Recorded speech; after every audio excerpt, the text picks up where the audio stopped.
Okay, folks, Friday night, 8:30. Feels like it's 11:30, but 8:30 p.m. And going to try to do some painting. Haven't done any painting since Tuesday. And we will see what condition these paints are in.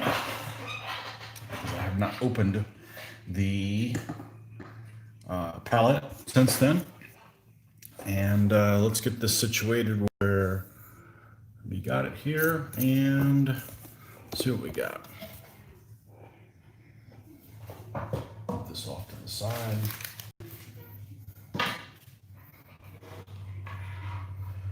And are we charging okay? Let's see. It looks like we did some filming on Monday, and the cord I was using, which is this one, this is an aftermarket cord, and it doesn't want to work anymore. So I'm not sure exactly what's wrong with it, but this is a really long cord. So we're using a shorter one. And all right, let's see where we left off. I know we were working on the spearman, the Hungarian spearman here. And I think the last thing I left on was I was doing some shoes. And let's see if we can't get this situated about right. There we go. Let's try that. And get this where it needs to be. And my supplies, which is Viejo airbrush thinner. Put some of that in here. Okay.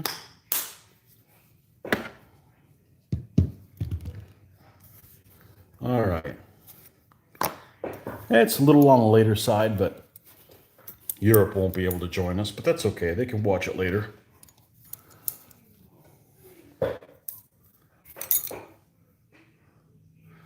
All right. All right, so let's take a look at where we left off and what needs to be done. Let's hope we have some amount of shoes that we were doing.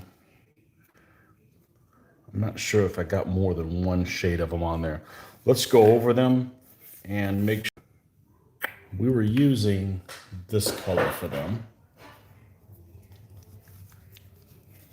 which is the khaki color. Let's go ahead and put some of that down.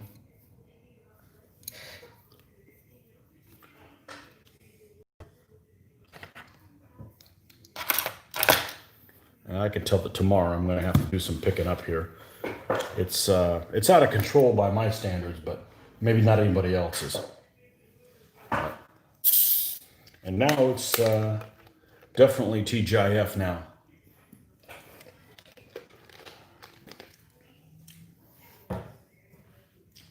May be able to get online a little bit in the morning tomorrow.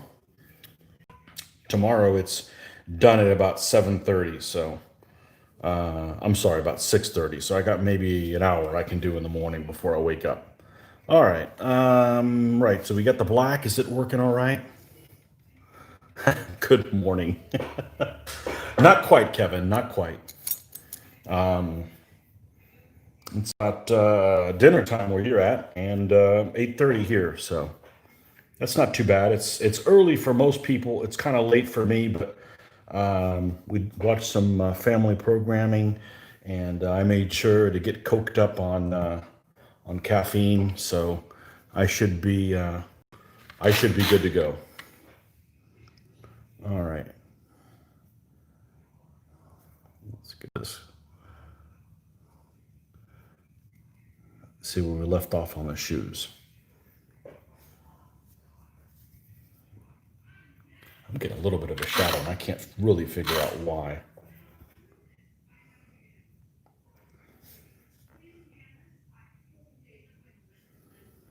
All right, we were a little lighter than that.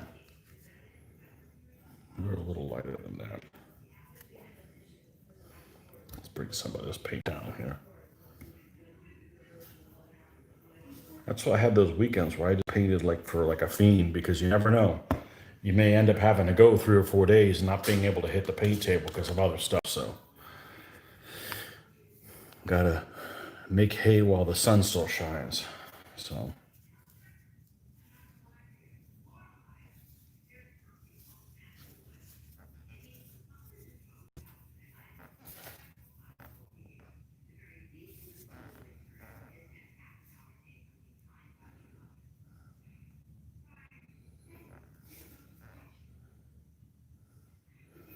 take advantage of getting the most amount of painting done when you can. Because you never know when you're going to go on a dry spell and not be able to paint for a few days.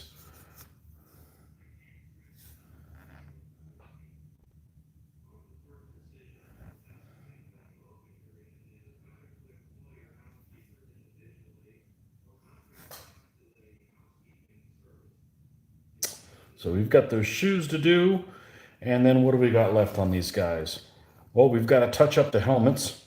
We've got to brighten them and maybe do some belt buckles. And that's about it. We got to touch up the armor and paint the back of the shields. And these guys will all be done. So hopefully these guys will be done by the weekend completely. So I'm done with that guy. Yeah, this is why I like to paint one figure at a time, because this whole pick up the guy, put the guy down is kind of annoying. I'm not used to it, and I like to just keep one figure held on.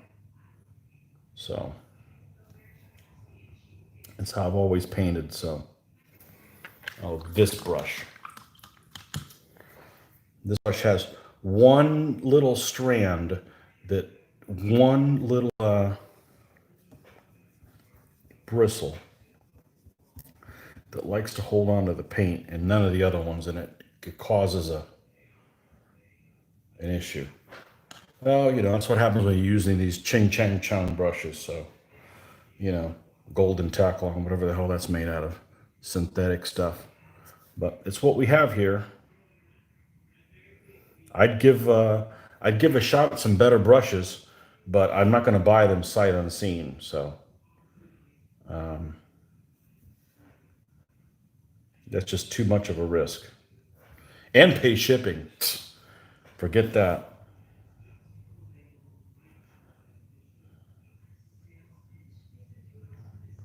So we'll just hold out.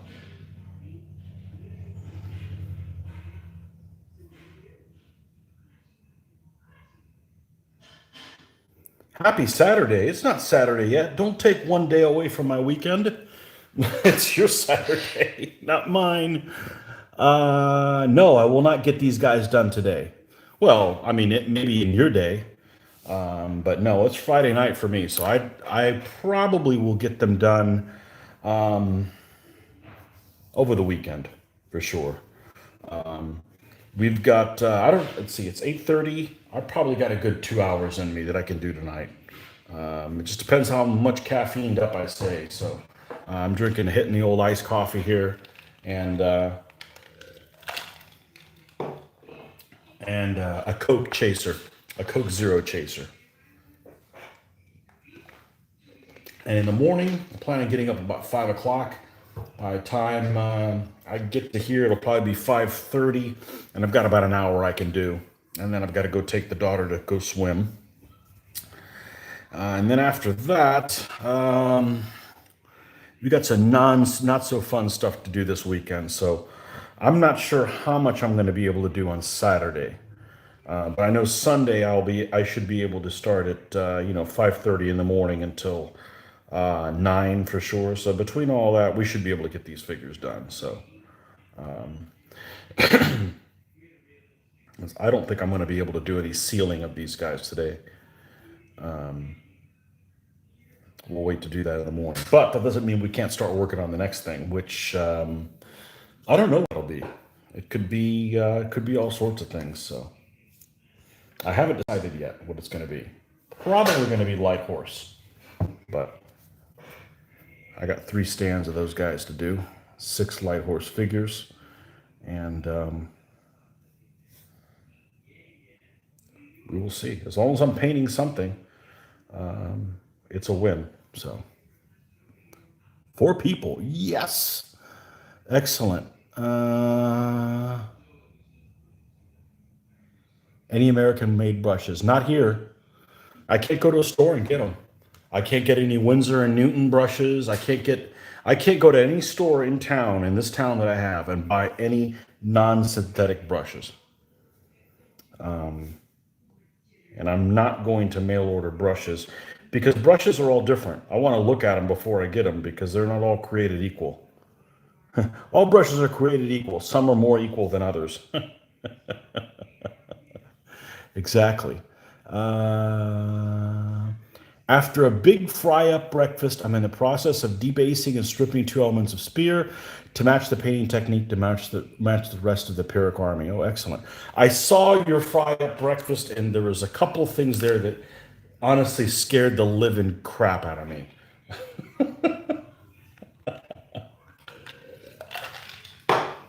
Oh,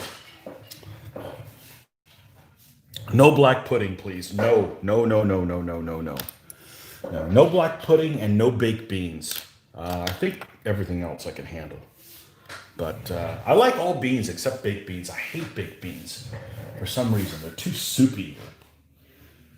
Even American baked beans, I don't care for them. Let me adjust the fan because we've got no fan here. And, it's endless summer here in Florida. So I'm still sticking to my guns, though. The first person I hear complain about it being cold here, I'm going to punch him in the nose. So it might be in January. I'll probably hear somebody complain that it's too cold, and hopefully it's not an 82-year-old lady. I'll have to punch her in the nose, or I'll be a liar. No, we can't get enough cold days with the minimal cold that we get here. So I say bring them on. Bring those days on. But no, there's no brushes here in this city. And I'm probably gotten to the point where I wouldn't mind spending $10 on a brush or whatever much they are, and then just use it only for select things. But I'm not gonna mail order it and not know what I get and then be upset with what they send me because each brush is different. You know, it's not the size of the brush; it's the control of the tip. So anyhow, hey Doug Sessoms, how are you doing? Sci-fi models at the moment. Oh, you're all over the place.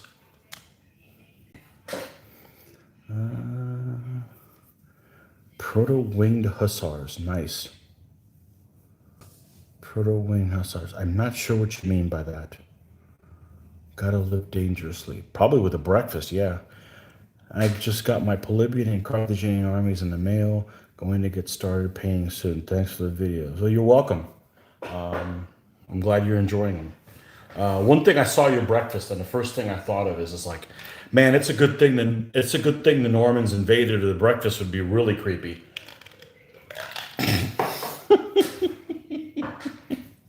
Make the breakfast a little bit more edible.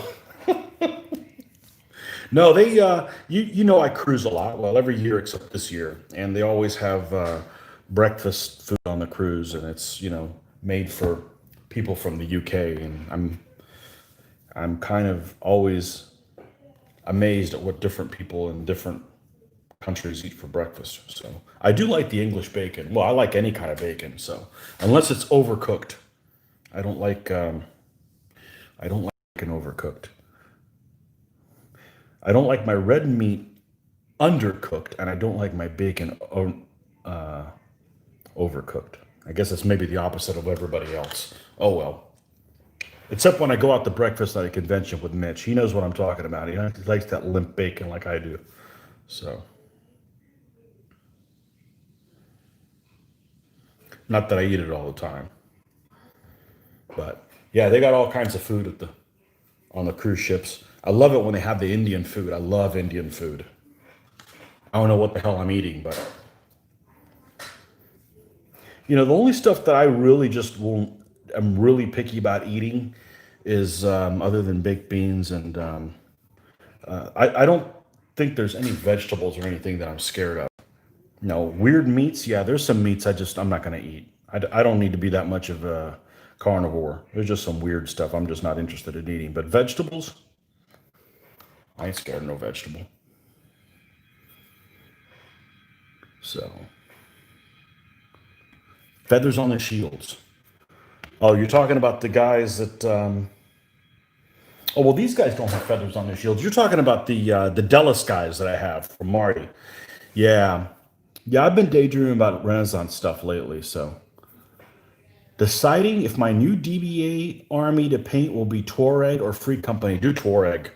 Free Company. The problem is the Free Company they're a bunch of mercenaries, so they don't really have like a theme going for them. And in 2.2, that used to be one of the killer armies. Yeah, or so they said. As they said that it was an army people would bring, and you could win against everybody because all their knights could dismount in any game. It was kind of what people considered a cheesy army. They were high aggression though, so that's not a sure thing. But yeah, Free Company. They could be all over the place. I do Tuareg. Camels are cool. Camels are really cool. And Tuareg are made by, well, there's a couple people that make Tuareg now. Khorasan makes them, and Peter Pig used to make them as well. And you got to be careful with the camels. Some people make camels that are kind of hard to get on the base stand. Like the museum camels are really beautiful, but their camels are too big to fit on their stands. But yeah, Coruscant just came out with some, and the Peter Pig ones have been made for a while. Peter Pig tends to run small, so. But if you're looking at Tuareg, you're probably already aware of that. So, our baked beans are very different to yours. Tuareg's color scheme is pretty standard. No, yeah, they Tuaregs I believe use a lot of black and indigo. Obviously, you can fit some things in there that have stripes in there to kind of break it up, but indigo is kind of like their color, from what I remember correctly. And the reason I know that is I've got two stands of Tuareg in my Almoravid army. That is an army that I need to convert to 3.0. It is my enemies of my feudal Spanish. So I've got El Cid's army and then Ben Yusuf's army, or the first two armies that I ever painted for DBA. So the 2.2, they're called Fanatic Berber, or they used to be called Fanatic Berber. Now they've changed to Islamic Berber. And their army list is better from the standpoint they have more choices. But yeah, that's the enemies of the Spanish. That's the first the Almoravids that invaded. So they've got two camel stands.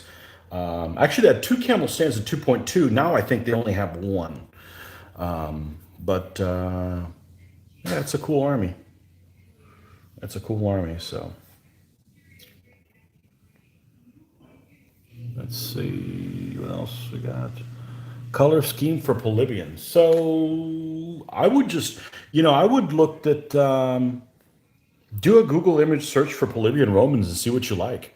I would do. I think that. What did I do for mine? Did I do like linens for the shirts, and then I did my Hastati with red shields? No, I did my Hastati with white shields. I did my Principe with red shields, and I did my Triarii with yellow shields. So that's what I did with them. That was my first Roman army. I painted them. Yeah, I painted them before I did my Marians. They don't have any designs. I tried to keep them kind of basic, figuring it was one of the many armies that they had to raise in a hurry. I wish there was a way in DBA to do the whole checkerboard formation that the Romans fought in, but that's a shame that you can't do that. So you can walk away from, I like the idea of playing a war game and you walk away from it with a greater understanding of the army that they're representing. Like, you walk away from a game and go, oh, now I know why they fought in the checkerboard formation. But you don't really get that with that army, unfortunately. The way I look at it is it's a way to learn. It's fun, and you get to participate in history. Maybe that's just me wanting to learn things, but hey, I enjoy that. There could be fun learning, you know. I think so. Anyways, it's exercises your brain, right? It's a lot better than watching television. If I don't stop watching, I'll get nothing done. I'll catch the rest of the session later on. Okay. Remember, wait about 12 hours so it can be uploaded in the core quanks is what it's called. I think somebody called it what, triple ACs or something like that. The three things. I don't know. I speak English and Spanish, but man, I'm telling you, speaking Spanish does not help with Latin stuff. You would think that it would be helpful at all. Speaking Spanish helps you with Italian things, but not Latin. Latin is just like, I know it's supposed to, other things are supposed to be based on it, but it's just really, really weird. Really, really weird. So triplex AC. That's how it's said. So no way to do a testudo in DBA either. No, there's no way, but I think that would be probably within the unit. And I'm not sure when they started doing the testudo. That might have been like a Marian Roman type of thing. But yeah, it'd be pretty fun to play playing a game and all of a sudden just belch out a testudo, and your guys form up and you do something, or you cut some kind of a roll, or you know, I'm sure there's ways to do that in other ways, but I never did any Roman gaming until DBA, so I really wasn't. I wasn't. I know several people that, for instance, several people, two people that I can think of that just hate anything Roman, and I don't love Roman things, but I like the Romans more than the level of their civilization. If you guys watched that elephant battle that we did the other day, you can tell I have no love of the Carthaginians. I don't like those guys. I don't like anybody who practices human sacrifice. I can't relate to them. That's just something that just does not make sense on any level. And the fact that you sacrifice your own people, no, no. I no can relate. So and I know it might be propaganda or something like that, but I think they just come up with some archaeology recently that it's really true. So, I've got a daughter, so I'm not sacrificing her to anybody. That shit ain't happening. So, it's kind of hard to put yourself in those shoes and kind of understand that. So, but I'd never played anything Roman related until I played DBA. So, it's kind of new to me. It's just a shame that other civilizations don't have more stuff written about them so that we can learn about everything, not necessarily through, one side's perspective, because it's going to be skewed. So things right now are from multiple people's perspective, and it's still skewed. So Romans sacrifice their kids. Okay, well maybe, but that's not what they're known for. I know they did that whole, bury a virgin or whatever in a seal her up in a temple kind of thing, but Tuareg outer robes are usually dark indigo, can almost look black. Underneath would be lighter clothes in typical tan linen or light colors. Says the Imperator. There we go. Hey, Chris, good to have you with us. Man, everybody's waking up. I guess I picked a good time. Excellent. Well, I couldn't start earlier because, you got to spend some time with the family. So, but I did get home early on Friday, so we were able to start that a little earlier than normal. So, we're going to do a little bit of lightning on these shoesies, and we should be able to move to something else. Because yeah, but I know a couple of guys that won't play anything Roman. I mean, I'll play Carthaginians. I just understand that they're the bad guys. I really should build a Carthaginian army because it's kind of a challenge to play them. But Mitch did okay with them the other night. I was the one that didn't do so well. I guess I need my Irish again, and I need my whiskey with them. Either that or fighting a storm. I think that's what it is. So Irish plus whiskey or fighting in a lightning storm, and I'm pretty golden. I'm not superstitious at all. That's just stuff to talk about. That's just fun stuff to talk about.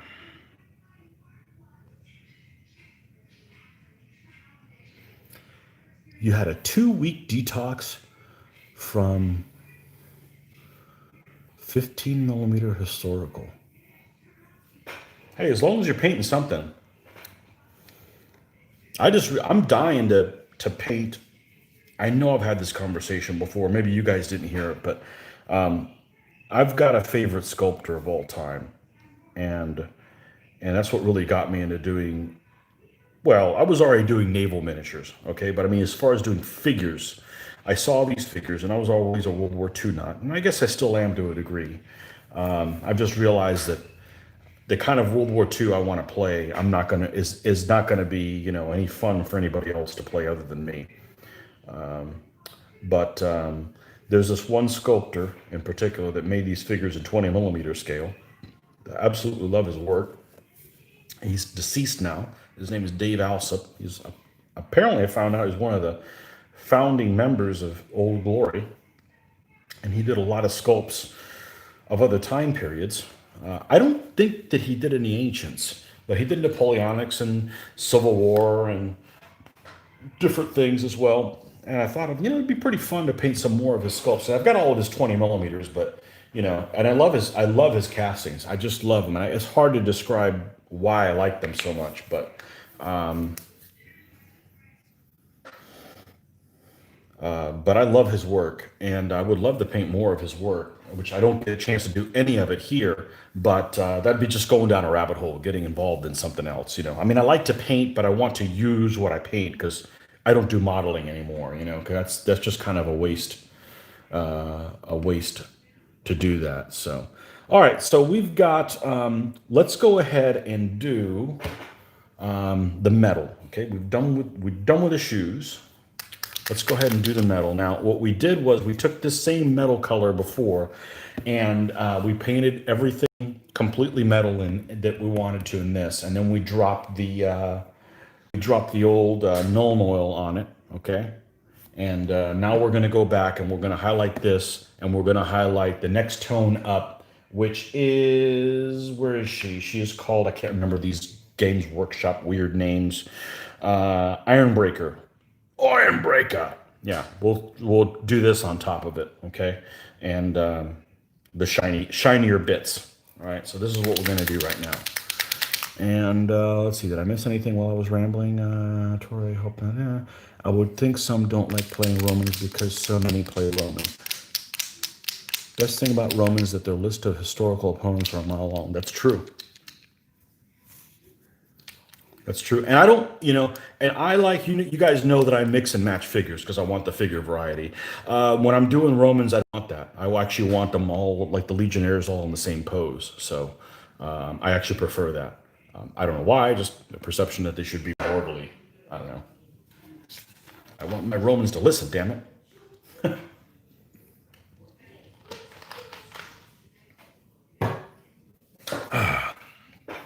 Anyhow. But the Roman armies are they're very steady to play, but I think they're probably the best choice for someone. We're going to do the belt buckles here before I forget. They're a good choice for a beginner because they are solid. They're solid armies. Everybody knows about them, and they're relatively easy on the pip drain. So that's one of the things that's kind of unique for new players to kind of wrap their head around. So it's always good. Let's not drop the figures on the ground now, Tony. And they're easy on the pip drain, so they don't overwhelm people that way. So, and everybody knows who it is. Somebody will say, "Hey, what's the first army I should paint?" And I'm like, my famous go-to phrase is, "Well, what are you?" And that always throws people off. Like, huh? I said, "No. What's your background? I mean, are you from the Middle East? Are you from, are you from England? Are you from your ancestors are you Irish, And I always say that that's what you should do first. Unless you're from a place that you're not proud of where you're from, then maybe you don't want to do them. Like, your ancestors are French and you happen to hate the French. Well, maybe not a good thing, not a good reason to do them. But I always suggest that would be, my go-to thing. That's what I did. My first. So that's always my suggestion. If not, the classic matchup of the Romans and the Carthaginians is always good. Everybody knows who they are. Everybody has a soft spot for Hannibal and knows who he is. But, be careful because Hannibal's what made the army. The army didn't make Hannibal. It's a mix and match of different troop types that he made work really well together. But, for a beginner is kind of a uphill battle. but everybody knows who they are.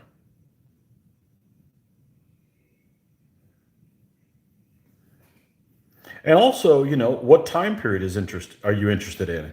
Because, if you're playing something like DBA, that's, a large time period between 3000 BC to 1500 AD, that covers a huge area. You may be interested in medieval and not interested in Roman stuff. Or you may care about Peloponnesian War and you don't care about what happens in China. It just depends. There's a big area. There's a big area of different options you can go for. So, and then there's some of us that are interested in all of it. So that doesn't really help narrow any of it down. So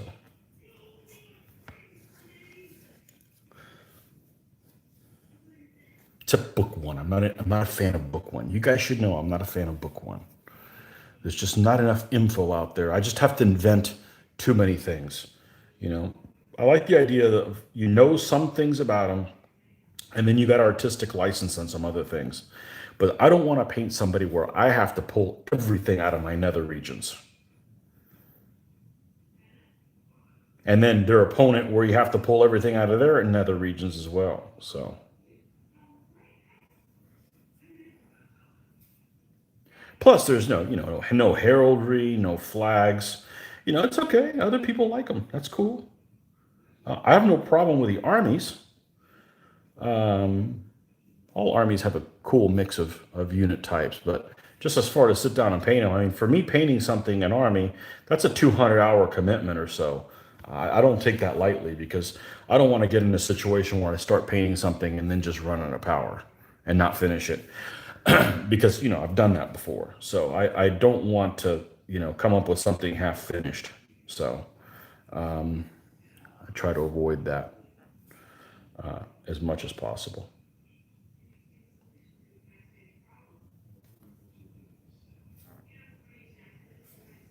Or Roman, ancients, anything like that, any medieval or ancients until 2004. I never played it before. I was strictly a World War II, World War One gamer. Some people try to get me to play American Civil War.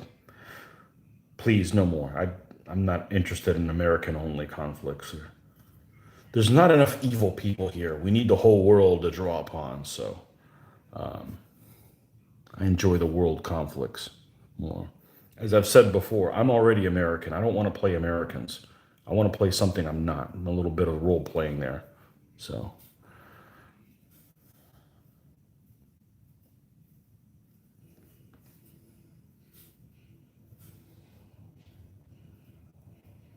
I don't know how much this one little level I'm doing it, but I figured it would make sense as I darkened all of this to a level darker than the paint level I'm painting on here.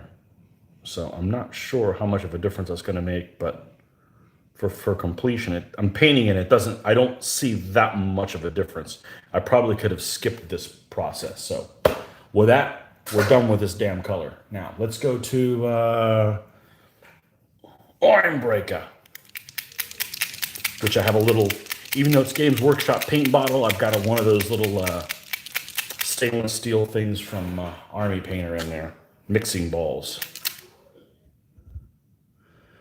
Okay, let's see. Oh man, geez. If you have to choose one of your 4 books in DBA, what would be your favorite? Which would it be? Book 4. Book 4, no doubt. Then book 3, then book 2, then book 1. No doubt about it. And book 4, and not because I'm a 100 Years War fan. Despite that, I like more of the odd things. Book 3 is actually surprisingly good because book 3 has a really good combination of stuff. You got elephants, you got all the troop types in book 3. So I'd say army-wise, probably book 3, but book 4 is better for paint schemes because you got all the heraldry really kicks in that, and flags and stuff. So your SCA persona is 13th century German. I can't find the figures for them. Okay, Essex makes them. 1200 Germans? Yeah. They make them, and Merlaton makes some as well that would work for them. First DBA army was pre-feudal Scots after my ancestors. There you go. See, you know what I'm talking about. Then can some sub-Roman Brits had to do Arthur, and number 3 was early Imperial Romans. Book 3 for me. For 13th century, we looked at Khorasan. Yeah, Khorasan just came out with a whole bunch of stuff. Whole bunch of stuff.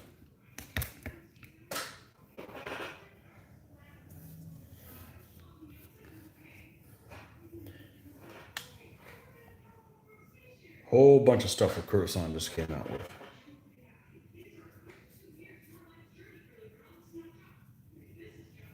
All right, so this is going to be, what did we say this thing was called?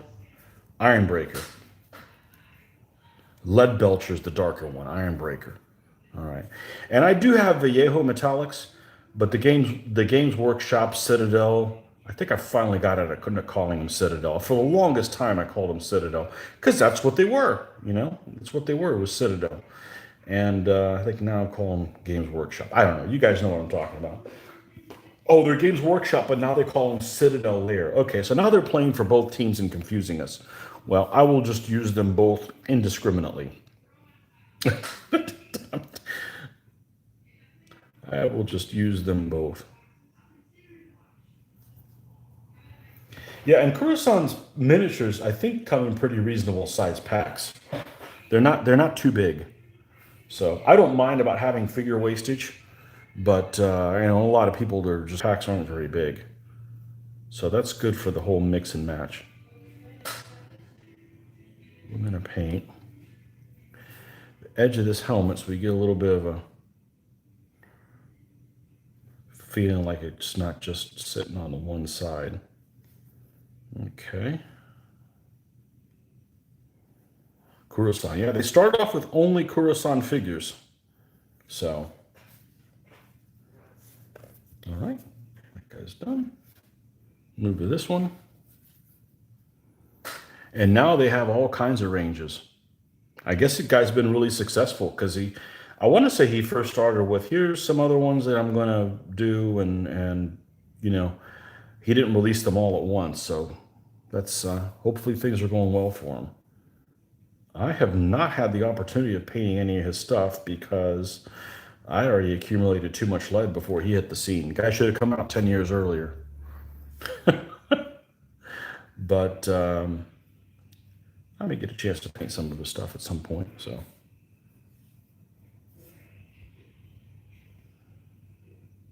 he certainly makes some figures that I'm interested in, but I got a mound of lead. I feel a lot better painting things I already have, instead of throwing more money at a problem. Okay, this guy's done. I'll put these Dunners over here. 2 more. Let's see what else we got.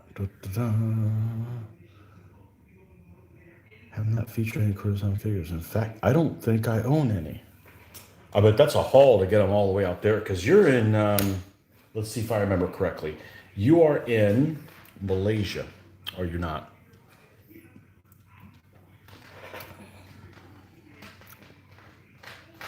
I believe you're in Malaysia. Not Singapore. I don't know. I'm sure you'll tell me. The other side of the world. Almost exactly the other side of the world.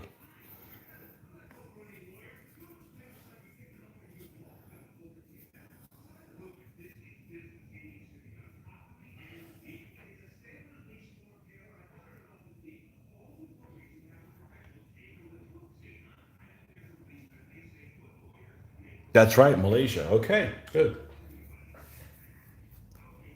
Well, I used to be better with geography. Geography used to be my go-to thing before I got into history and wargaming. So I used to know all the capitals and all the flags of the world until, you know, more countries were created and they changed their flags. So I can't keep up with all that stuff anymore.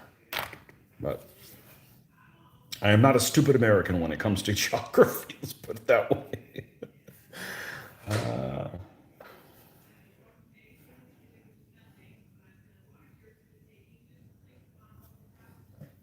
Yeah, it's kind of hard to keep track. I'm not really good with the islands in the Pacific because they're all over the place and they're small. And and I can't keep track whether it's Congo, Democratic Congo, Zaire, not Zaire anymore. We're back to Congo. No, we're not Democratic Congo. I just can't keep just whatever. I'm just gonna call you guys Zaire, Big Congo,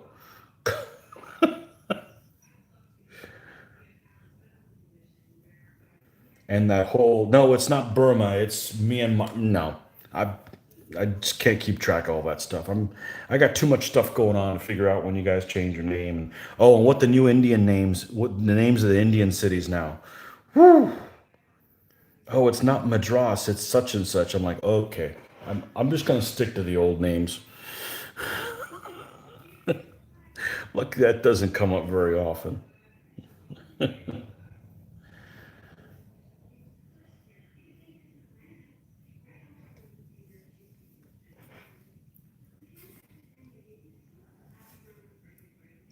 Usually with the Chinese naming stuff, I try to use the pinyin, not because I'm a plant for the current Chinese regime, but if you guys need to do any search or something like that on the army, it's a lot easier to search for the modern terms as it is for the than it is for the older Wade Gillies terminology. So I try to use the pinyin, but that's the stuff. That's the stuff that's really frustrating if you're interested in the Asian armies. Like we tend to be, we're very pro Asian army. They're very interesting. Most of them are very good. They're nice combined arms, and you want to do the Asian armies. The problem is the script is very difficult to make out. It's not very difficult to make out. I can't make it out at all. So it's hard to look things up and stuff like that. The disappointment, I think, on the Asian armies and the Chinese armies in particular is their armies are very colorful, they're very cool, they have really neat equipment, but their flags seem to be, I'm a flag guy, so the flags seem to be very lacking from the standpoint. It's almost like they don't have any designs on them. They just have, this is the army of Bob, written on them. Obviously, that's not what they have written on there, but they have like the name of the dynasty or whatever. So it's kind of a shame that, it's kind of lackluster compared to everything else. So, I mean, I guess I could make a cool design flag, but, I try to stay within the realm of what it should look like. I mean, that's half the point for me is to kind of learn as you go. But yeah, that's kind of a shame, you know, from a modeling standpoint. AWI, not ACW. Okay. Yeah, he's all over the place. You're doing all kinds of stuff. I guess he's doing well. Good for him.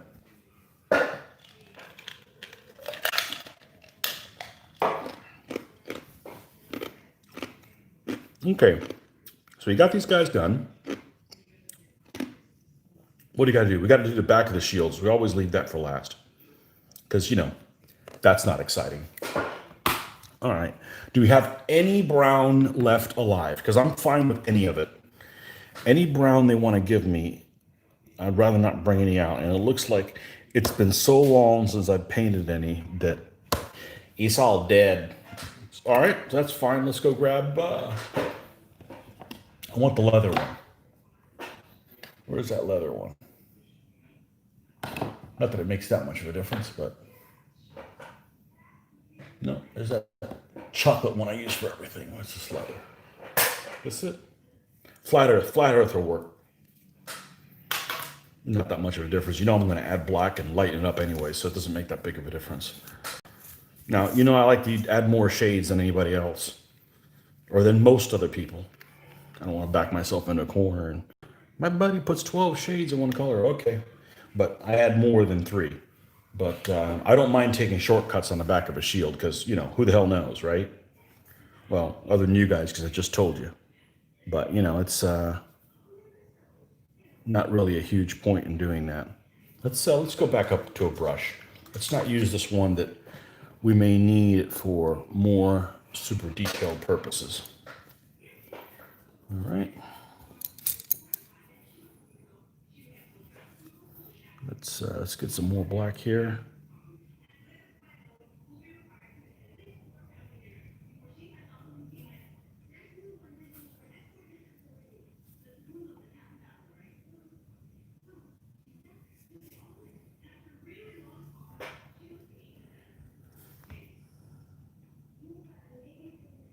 Ooh, we need to make it thicker,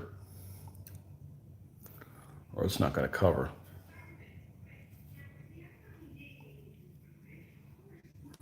Let's try that. Let's try this. And once we're done with that, these figures are done. We can move on to something else. Well, it'll still be Hungarians, but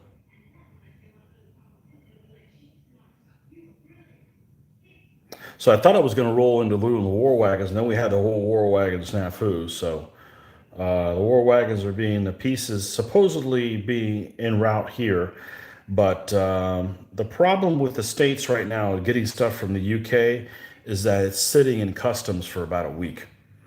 It's sitting at Langley about a week these days. So it's not quick as it used to be, because for the longest time, I would brag that getting stuff from the UK was even faster than getting it from the States.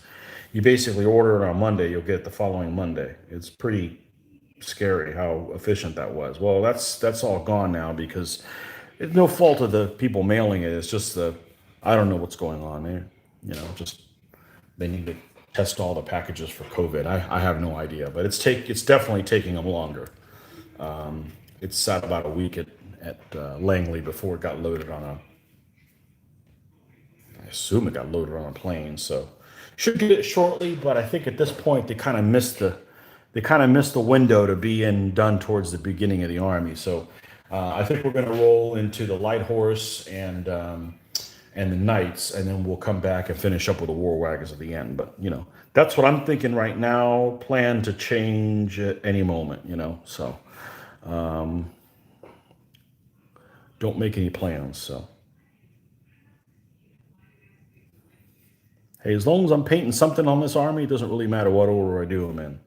So I got to do it anyway. So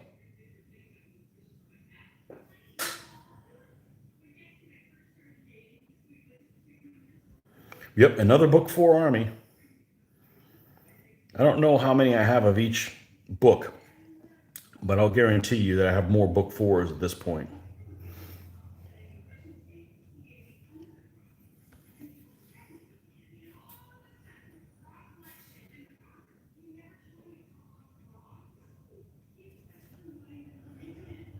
All right, let's just leave that alone. Let's go to the next one.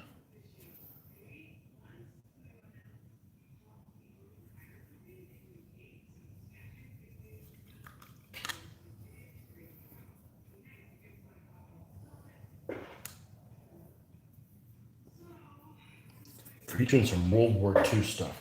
World War II people are brutal. And the reason why is because this is from the days of the miniatures page. People like, you know, more than ancients, because ancients are pretty much ancients, medievals. It's kind of assumed that 15 millimeter is the more common scale.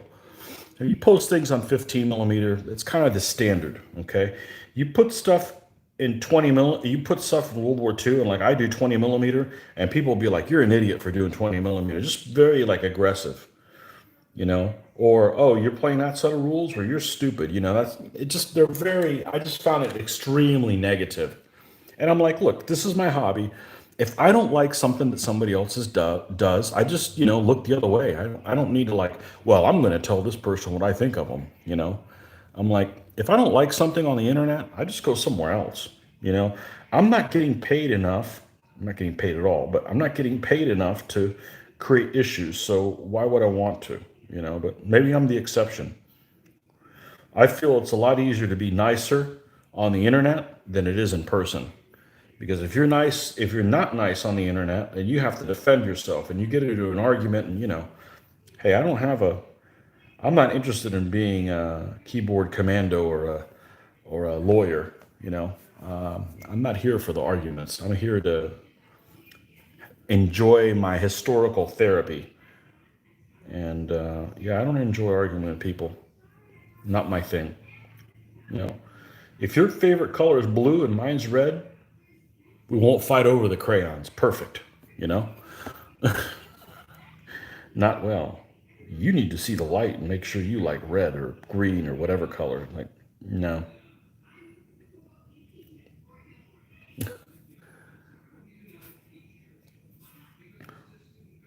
You can like whatever it is that you like to like, as long as you don't make me like what you like.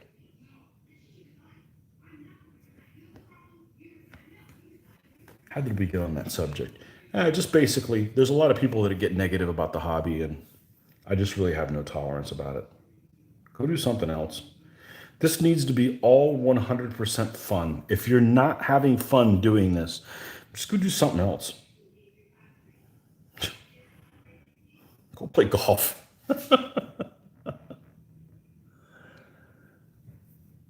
You did 15 millimeter World War II command decision. That's what I started with, was with micro armor command decision in the late 80s. 20 millimeter rapid fire.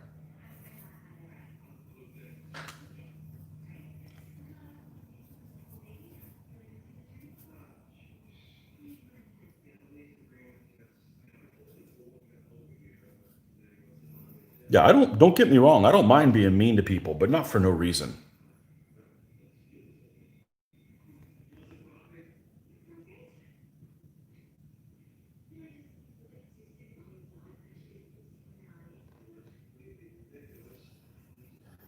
And I think the DBA community has always been very friendly, whether it's on Facebook, whether it's on Fanaticus, whatever it is.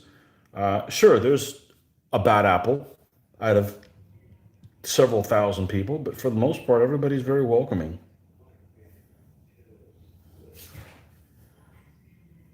I think it's I think it's pretty cool considering it's a tournament type game, which it's the only tournament game I've ever played. That actually is not the appeal for me. Well, it is now, but it wasn't. My appeal was I get to play with my own figures that I paint. I'm like, good, because that gets me to paint more. If I'm playing a game where everything's already supplied for me, then as a painter, that's not very exciting. The incentive is to paint my own guys and have my own guys used in battle. Not that I mind using somebody else's armies, but that's the appeal for me. Maybe I am. I'm more of a painter than a gamer. So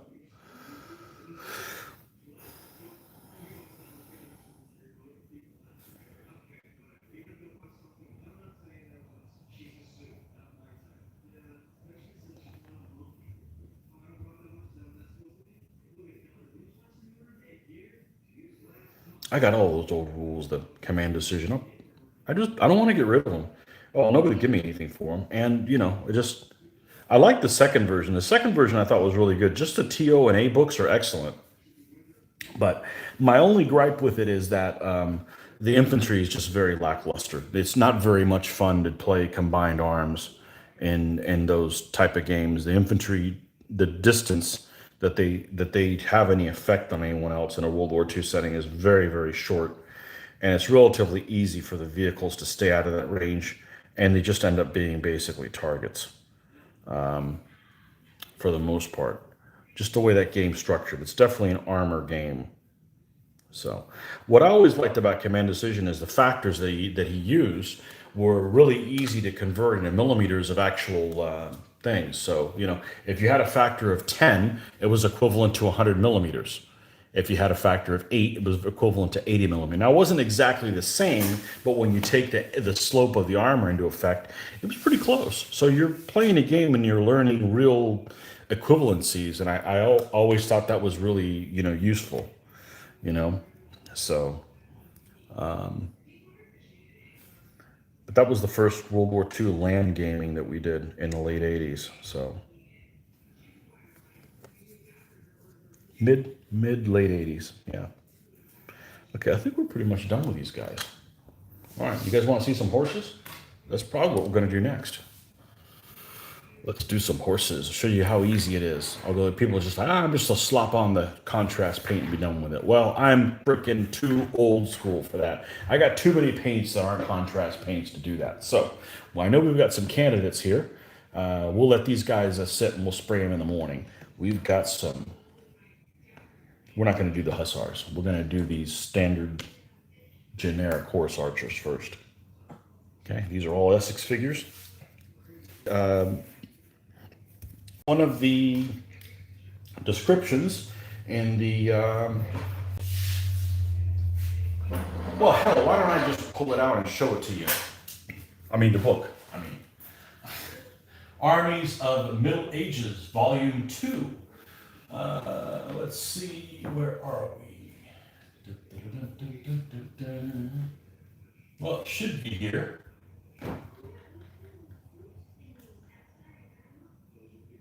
There's Volume 1. Oh. I had it for easier access, which explains why I couldn't find it. All right. This book right here.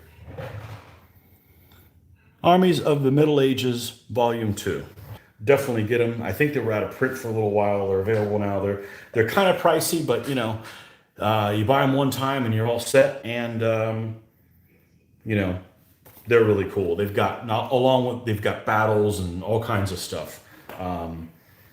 When I first started doing this stuff, I got these right off the bat, and this was around 2004, 2005, and I don't want to say the internet is in its infancy, but there's not the kind of stuff that there is now. So I still would recommend getting these. So let's go to the description here where these guys come up. And this is in Hungarian. So let's find the Hungarians, and you will see the drawing by Mr. Ian Heath of what these guys look like. We got all kinds of cool stuff here. Let's see here. Nope. Getting closer. See Lithuanians, Poles, more Poles. Hussites are really close.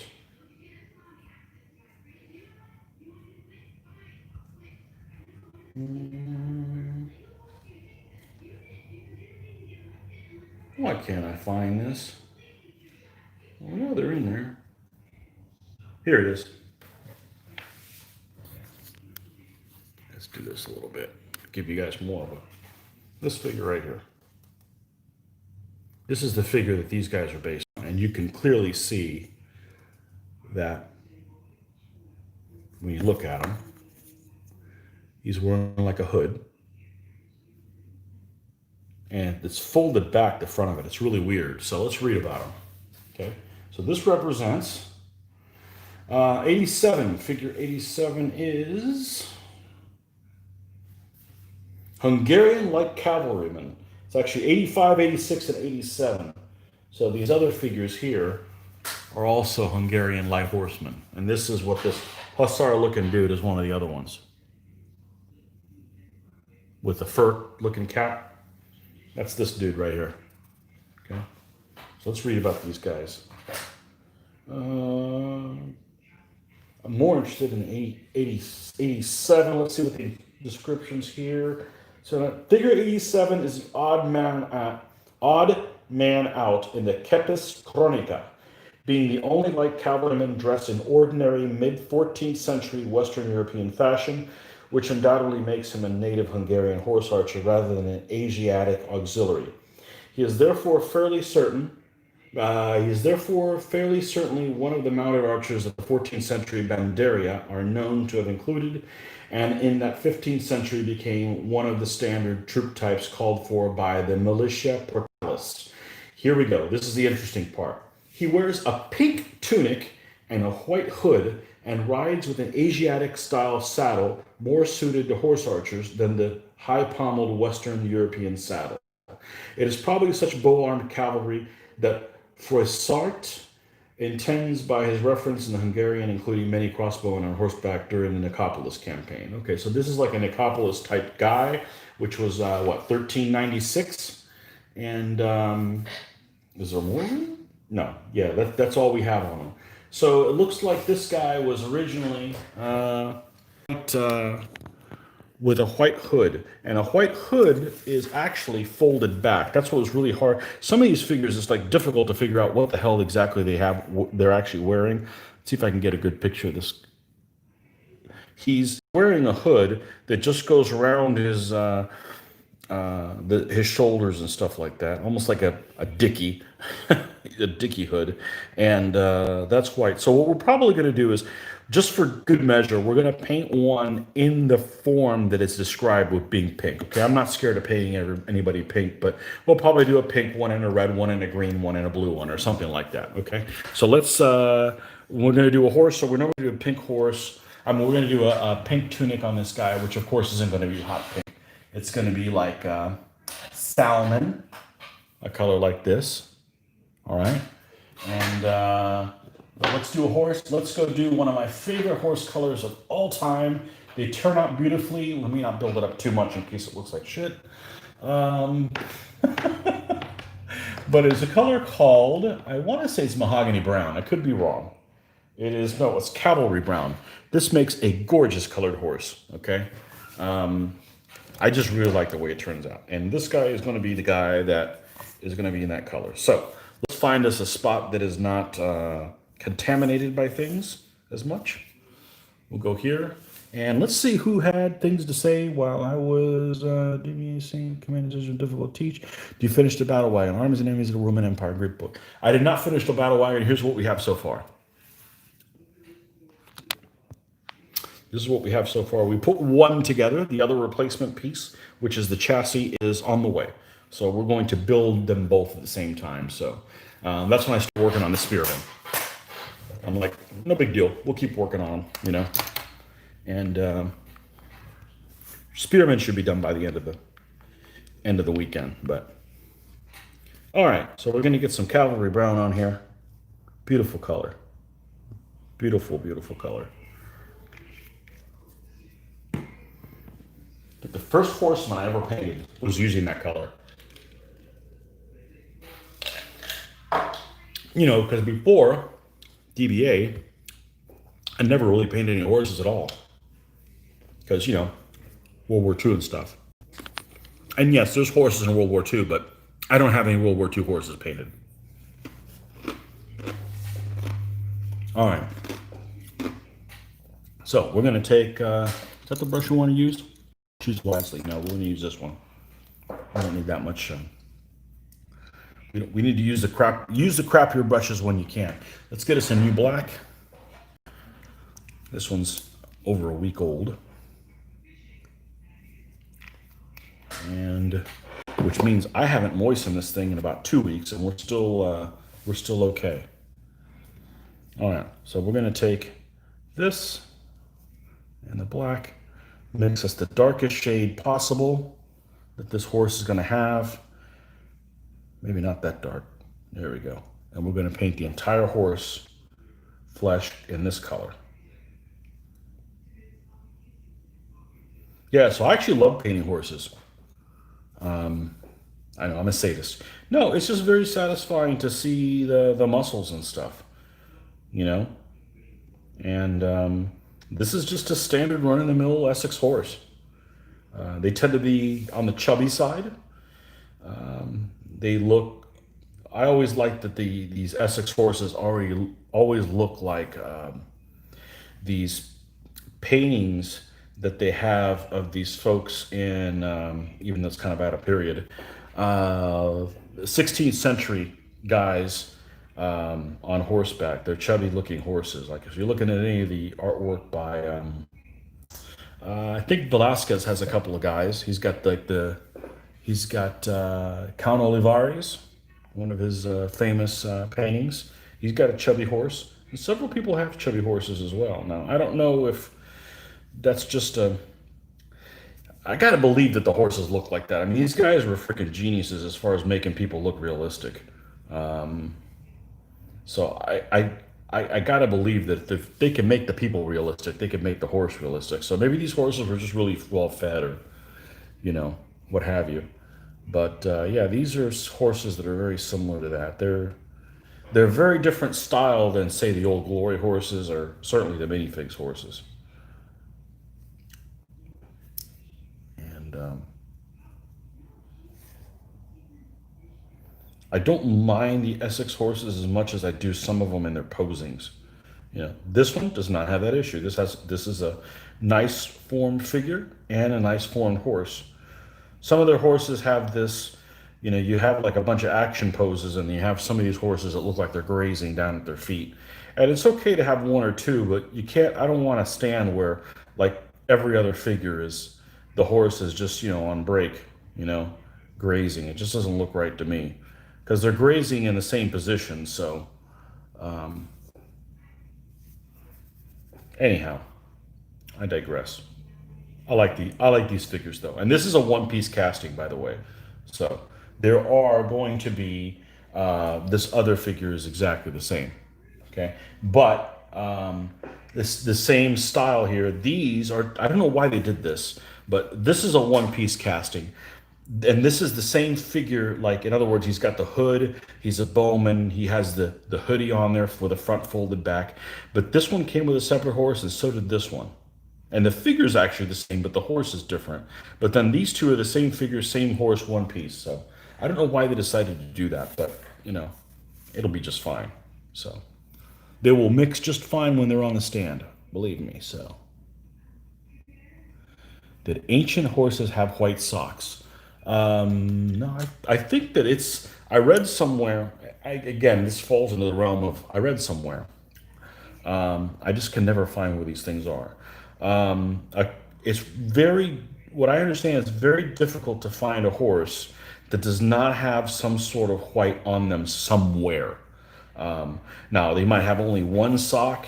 He might have all four, three. Maybe he'll have a blaze on his forehead. Some kind of discoloration is pretty standard to have. So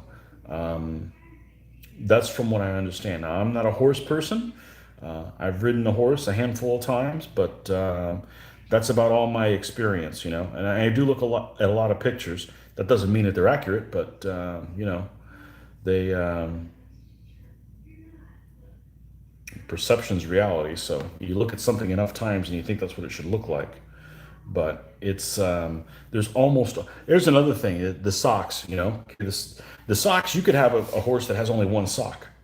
You could have one that has all four. You could have one that has three. But just from an aesthetic standpoint, if you go and you paint a horse and he only has one sock, somebody who doesn't know is going to look at it and go, "That's just freaking wrong. Like, why does he have one sock on like the left front leg and nowhere else?" So I tend to not do that.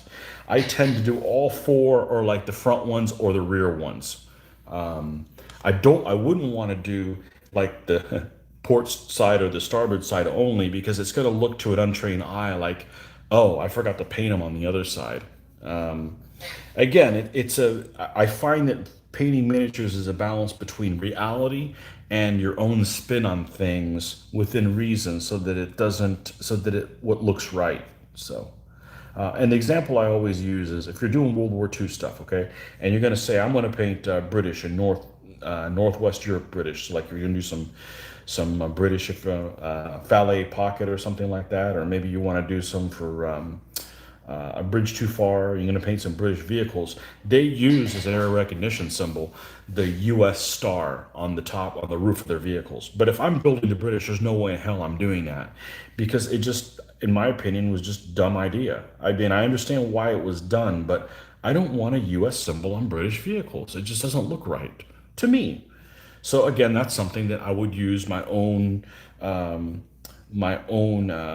artistic license and not put that on there. So that's the best example I can think of right off the bat, because it just seems kind of obvious. It just seems wrong to the untrained eye, even though they did it. So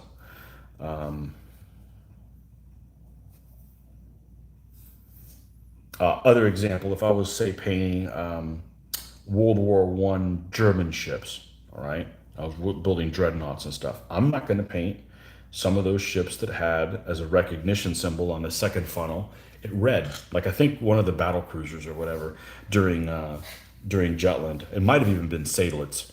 But some of the cruisers did as well. They had like a red funnel. I'm like, I'm not painting that. It just looks dumb. It doesn't matter if it was realistic. It's just one of those things that, that's your artistic license.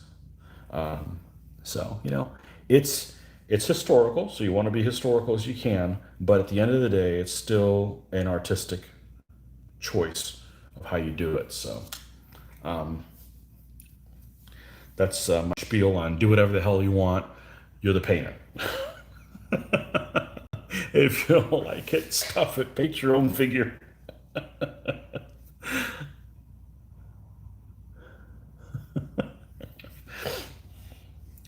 When in doubt, choose freedom.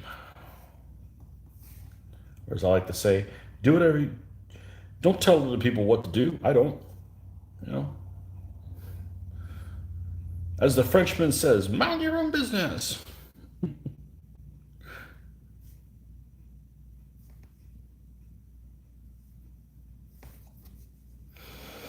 Can't think of an ancient example. I'm sure there is one, or a medieval example.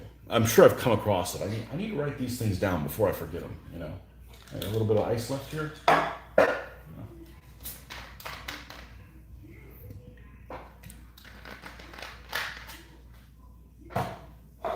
Yeah, no Irish whiskey when I'm painting, because then I won't care. Not only that, I won't care that I won't care. I had another game on Monday, so I think this last time was record time. Put the game out on Monday, and I think Tuesday morning I already had it up. So I did a minimum of editing. I'm going to try and do it that way so we can get the videos out sooner. Because the sooner I get the video out means the less I've got to spend time editing it, which means I can spend more time painting, which is so I can start working on the next army, whoever they might be. So we're going to use this color. We just lightened it up a little bit, but we're not going to go all the way to the bottom of the sock. No, not the sock, the leg.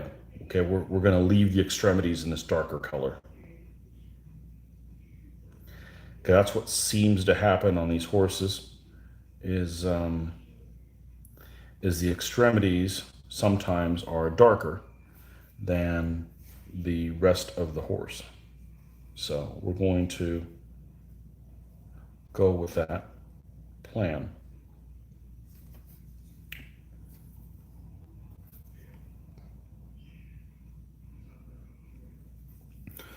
What's this notification? I don't.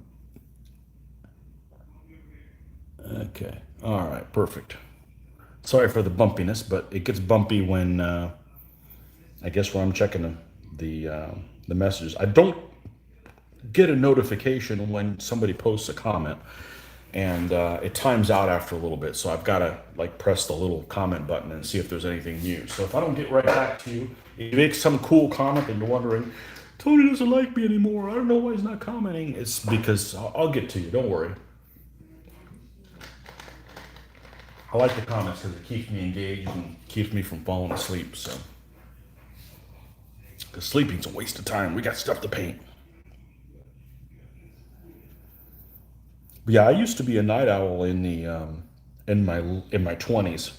I used to stay up till who knows what time, but hell no, not anymore. Now I want to wake up at 5 a.m. I do most of my good painting between say 6 and 7 in the morning. So wake up, have some coffee, have some breakfast, and enjoy the quietness. Now, for a little while, I didn't paint in the mornings on live video because I was afraid I was going to wake up the girls. But I don't think that's an issue, or it hasn't been. So that's good because these videos keep me on task.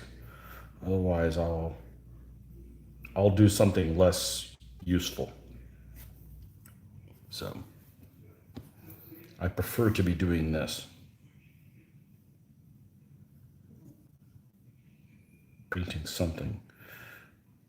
And although I can have a conversation and paint, I can't watch something on my phone or the TV while I'm painting because I won't get any painting done. So the fact that this is something that I don't have to look at while I'm doing it is, you know, is useful for me.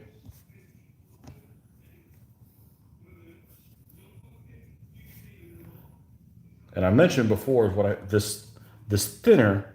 It seems to me that what it's doing is it's re-moistening the brush so that the paint doesn't dry on it and keeps it from clumping up. I don't know if it's really doing that. It sure seems like it's helping that. So, and I got a huge freaking bottle of it, so I might as well use it for something. All right, now we're going to ditch this brush because we're going to start getting into doing the muscles and stuff like that, which I really enjoy doing. All right, so we're going to go with the same. I have more of the core color. And before we go into here, let's see what we got. Nobody else needs any words of what I'm doing. Be productive. Be productive. Paint some of your own goodies. I know you got plenty of them to paint. That's all we got in this mess to begin with. Hey, I don't mind having a bunch of lead to paint during these times because I'm getting a hell of a lot more painting done now than I ever have. Ever. So, and part of it is videos like this, and part of it is, you know, there's less things for us all to do. So, this is just fine because we've already spent our time and money buying these things. We might as well do something with them.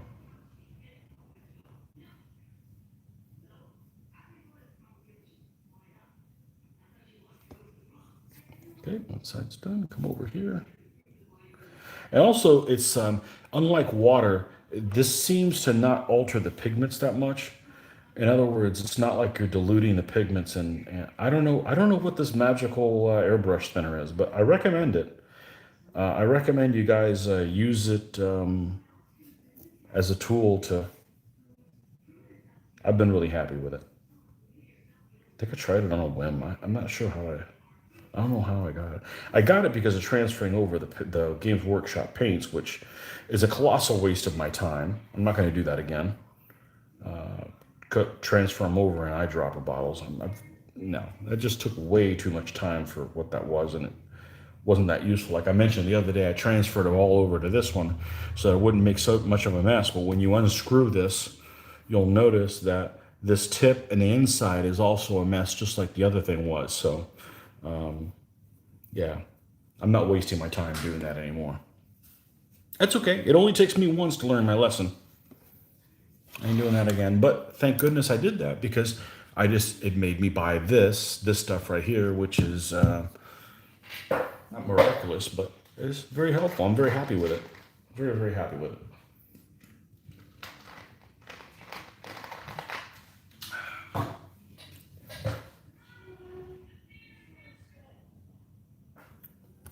All right.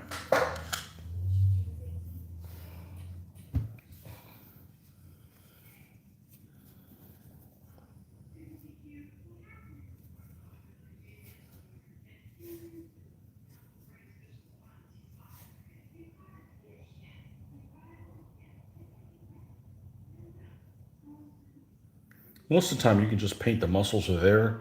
Sometimes you just have to paint stuff that doesn't exist. But most of the time, on faces, horses, stuff like that, you've got it's like a paint by numbers. They just didn't tell you what color it's there, but all the signs are there of where the colors go from one thing to the other. So.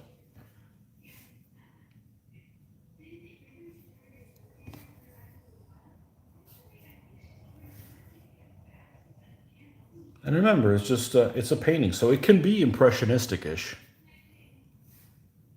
and still look okay. I mean,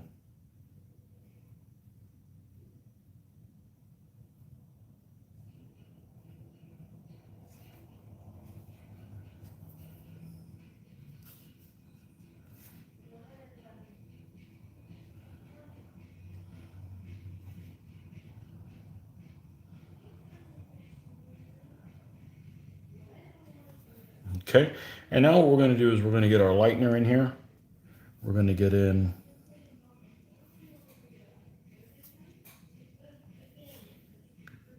I think we can skip that. Maybe a little bit. We'll add a little bit of this and then add the lightener. This is just a straight. This is the straight, whatever we call this, the cavalry brown. We're just going to hit the highlights here that stand up more. And then we'll come in with one shade with a little bit of white in here and bring it up a little bit more.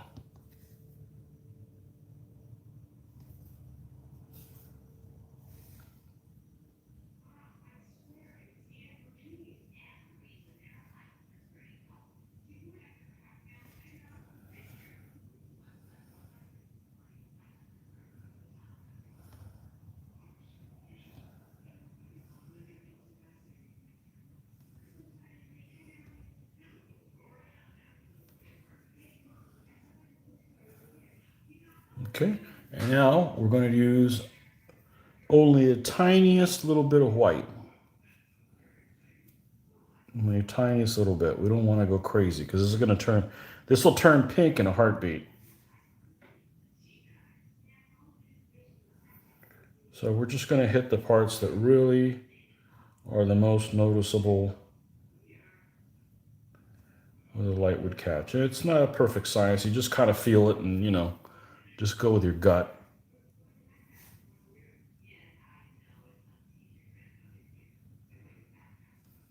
Now, even though I'm adding all these layers, my paint's very thin. Think of it as, I don't know, thick watercolors maybe?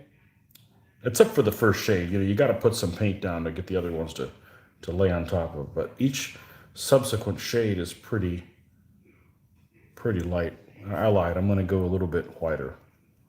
There, let's get some highlighting on his forehead and the ears.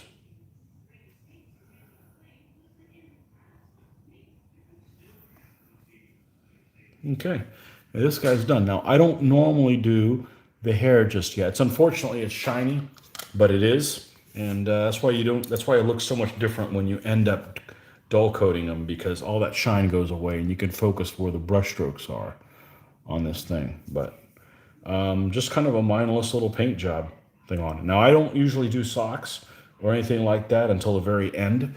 And the reason why is because if I twist this thing around, I'm going to end up scuffing up some of this, some of the horsehair on it, and I don't want to have to repaint it again. So why bother doing that until the very end? I know it's going to be a dark type shade. Okay, that's kind of a given. So I'm going to take a little break because I got to use a little boys' room, and I'll be right back. We'll leave this running, and I should be back in about within 5 minutes. See you guys in a little bit.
Okay.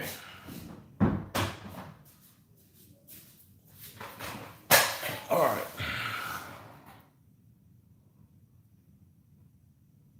All right, so we are going to paint what we know. So one guy at least was represented as being a guy with a pink tunic, so that's what we're going to go with. Now, with that said, and with pink being very similar to flesh, I'm probably going to go ahead and paint the fleshy parts of this guy so I don't make the mistake of doing a tunic that's too close in color to the flesh and you can't tell it. Okay, so because I can vary the color of the tunic, I can't vary the color of the flesh. So let's go ahead and mix us a flesh tone here. And while I'm thinking about this, I'm going to go ahead and looks like I missed a spot there of black when I was undercoating. It happens. It's not a huge deal.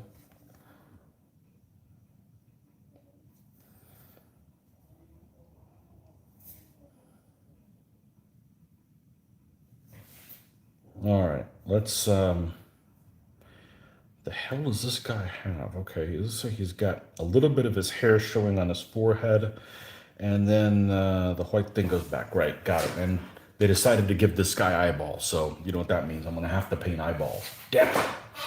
Which is, you know, not the end of the world, but it's just another step. So, if given a choice, I prefer not to paint eyeballs. All right, so we're gonna use good old red leather, black, white, and sunny skin tone. Let's get the sunny skin tone down there.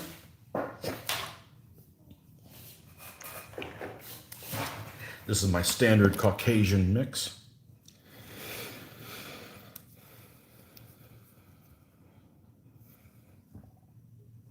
Okay, get some of that there. And red leather over here. And we already have the black there. All right.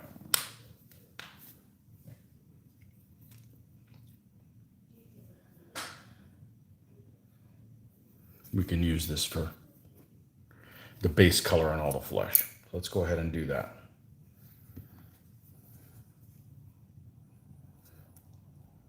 So red leather over here with black.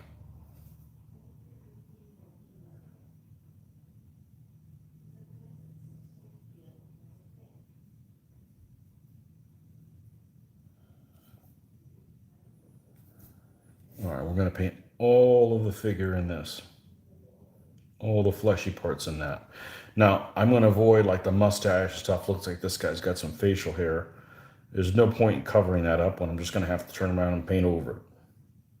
I can do it, but it's just a waste of time, so. I value my time, so no point in doing that.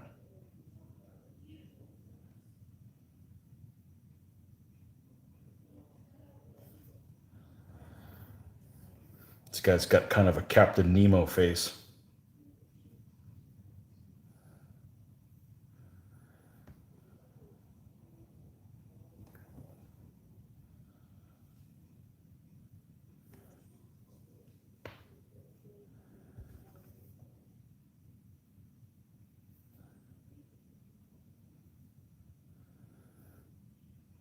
Okay. All right, and like I do, if I'm going to do eyes, I'm going to do the eyes at this point. I'm not going to wait longer because I have to correct anything. I'd like to do it at this stage. All right. So we're going to get some white, some of this stuff right here.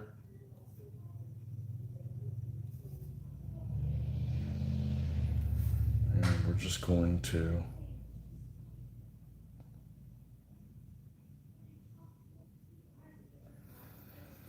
paint everything in white, just the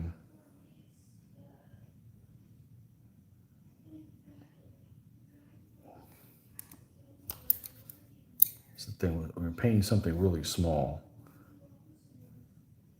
The consistency of the paint is super important.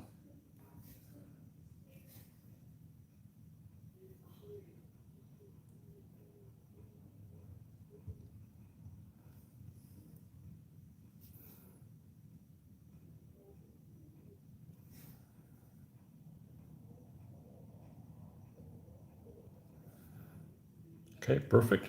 Just two little oval white eye things. Probably can't see them on there.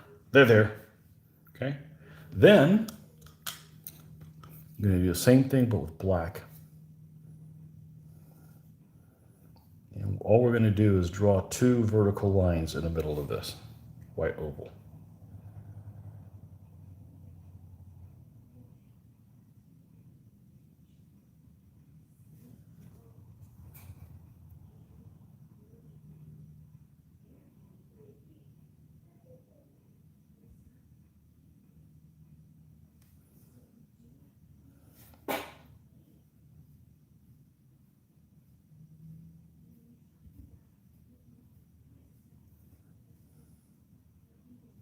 Okay. And now we'll continue painting the face, which is adding more of this. Okay, we'll paint around that.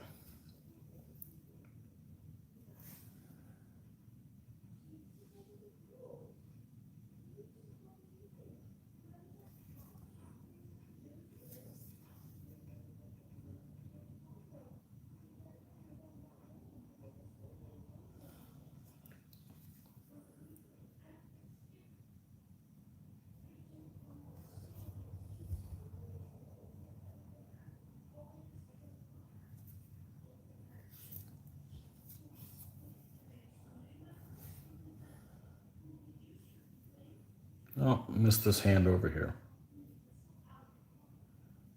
No problem.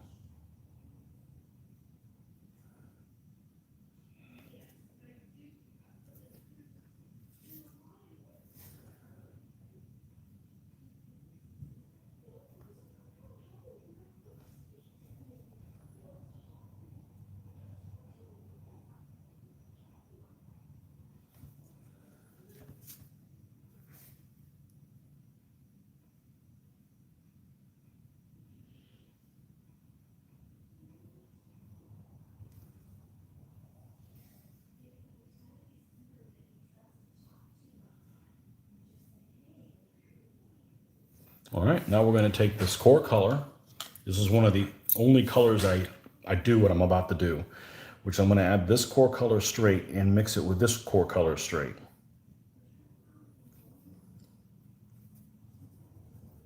And this is what we do next.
And then we're going to do the same thing, but we're going to add more sunny skin tone to it.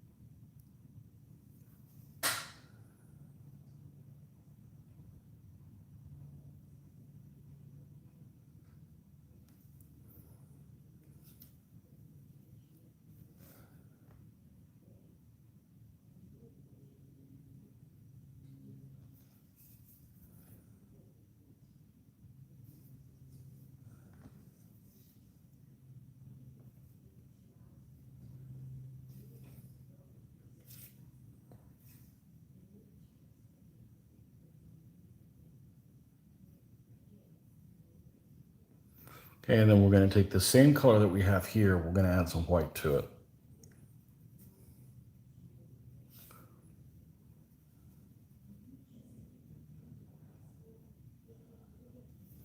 Let's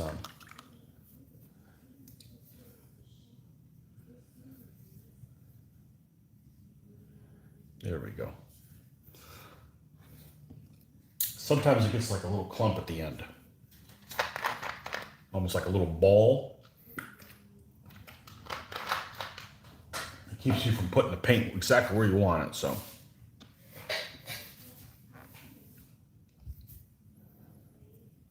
All right.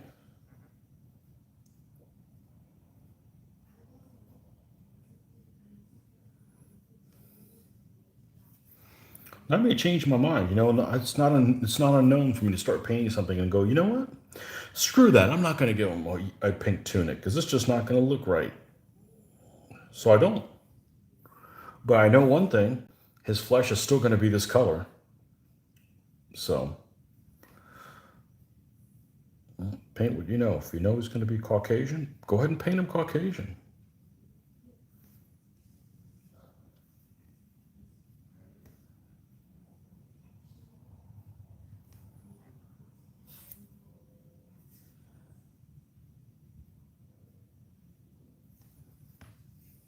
Okay. And just for good measure, we're going to add a little bit more white and get the super highlighted spots, which is going to be like his forehead, his nose, a couple of the fingers popping out there. Not all of them.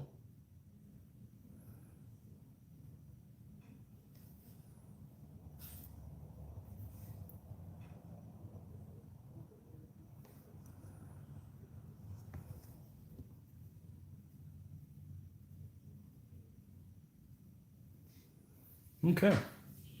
Now he's done. Now, I'm not even going to attempt to try to get a close view in this because you're not going to see it. Well, we got his face done and all that. Now, I got to decide if we're going to go pink or not. So let's go grab and go look at my pinks and see if we're going to or not.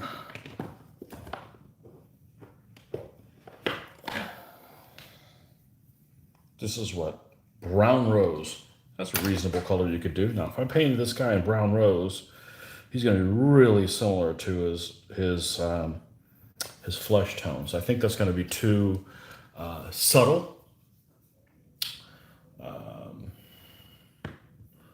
Let's look. What's this color here we got? Oh, beige red. No, that's way too close. We don't want that. All right, how about grabbing let's go grab this pink. I still have brighter pink than this. This is Old Rose. Let's give that a shot. Let's give Old Rose a shot.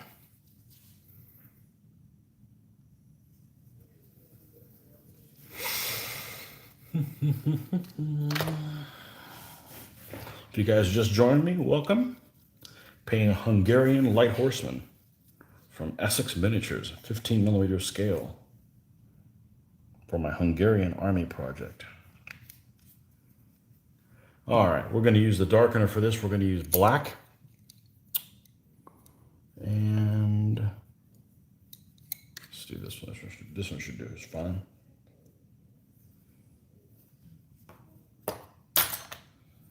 Let's grab the black over here. All right, we're going to paint the entire tunic of this guy in this color right here. Actually, I'm going to do one better. Let's find out what he's got what he's wearing for leggings. So he's got some kind of a legging. I'm going to paint in this same color. I'm going to paint his leggings in that color too.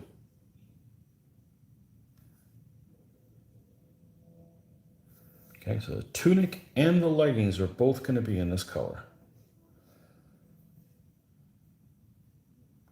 Now, why the hell am I going to do that? Well, I'll show you why. We're doing a trick that I've called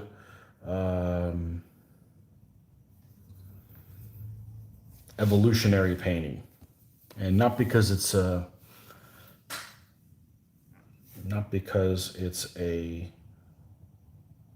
revolution or anything, but it's a way that I've just figured if this is the paint has that both colors will have a common ancestor, like evolution.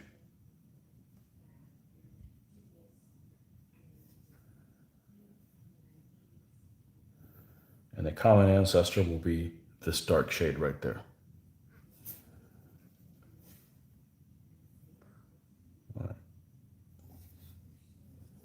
And I didn't realize I wanted to do that until I look at the color of the shade and I go, yeah, that's going to work. That's going to work. And it's always something cool to do when you can get away with doing this. So we're going to evolve this color from one end to the other. We got to make sure everything in this base color is painted. We don't miss anything. Now we're specifically avoiding the head covering. We need to mix more of this because that color is supposedly white. So there's no point in painting that over and then wasting your time.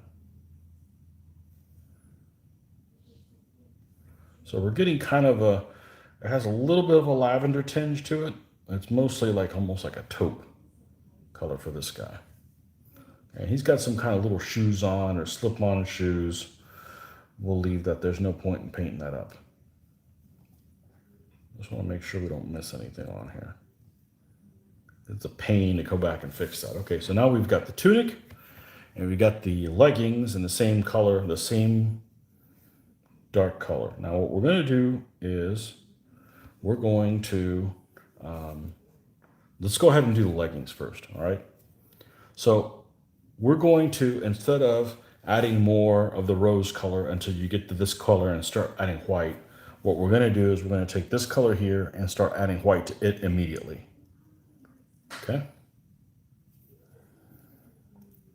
And then we're going to paint the leggings because the leggings are going to be this color. I may need to, let me move to something that's a little bit more detailed.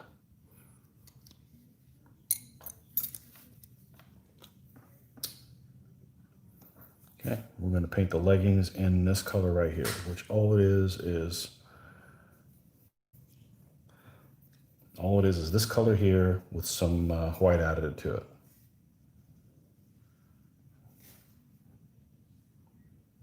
Not interested in the tunic part, just the leggings. Okay, should be pretty simple. It's a small area, easy to highlight or what have you. Okay, then, thank you. Yep, you can get out of there. All right, add a little bit more white to the same color.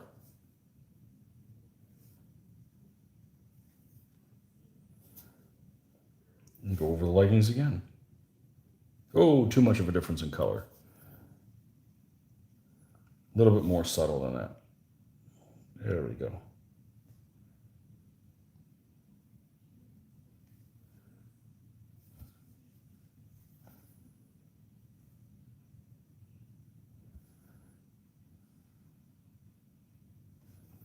Okay, and again, we're going to add a little bit more white to it.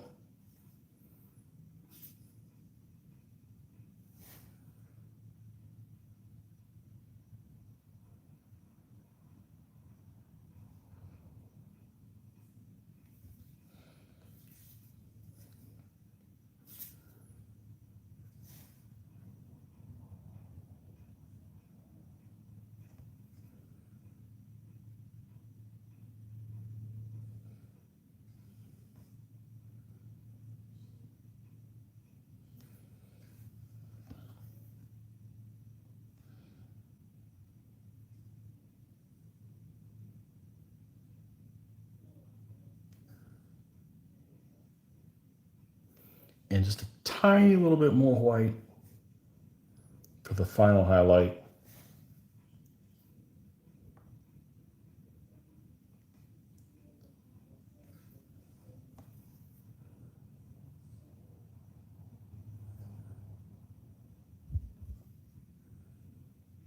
Okay, now we're going to go right back to where we left off with this. We may have to mix another one because we got too much going on here. But let's do this. Now, it doesn't need to be that wet, that's for sure.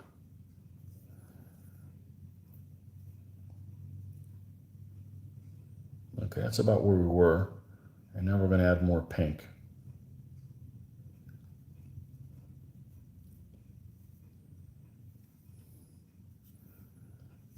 All right, and now we're just working on the tunic part.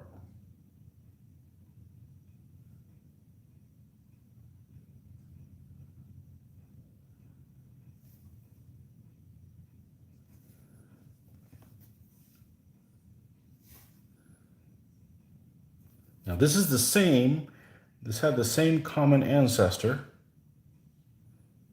It just decided to split off in a different direction. Instead of growing a tail, decided to grow tentacles.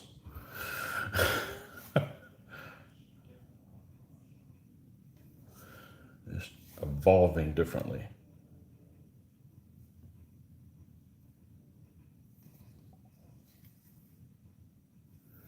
And not only is it cool, but it saves a lot of time. You don't have to pull another color out here. You already have that same pink color out here.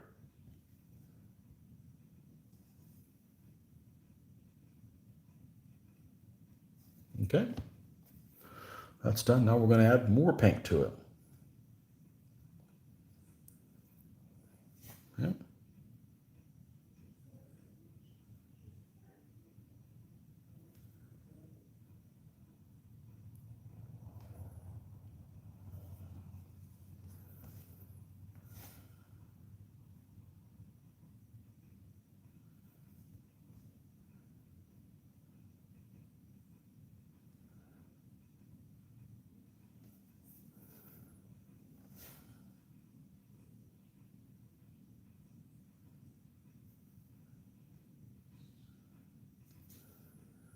Now, just because it says pink doesn't mean you have to go boing and paint it, like something you would see on Pokemon or Hello Kitty or something like that. It can be, subtle.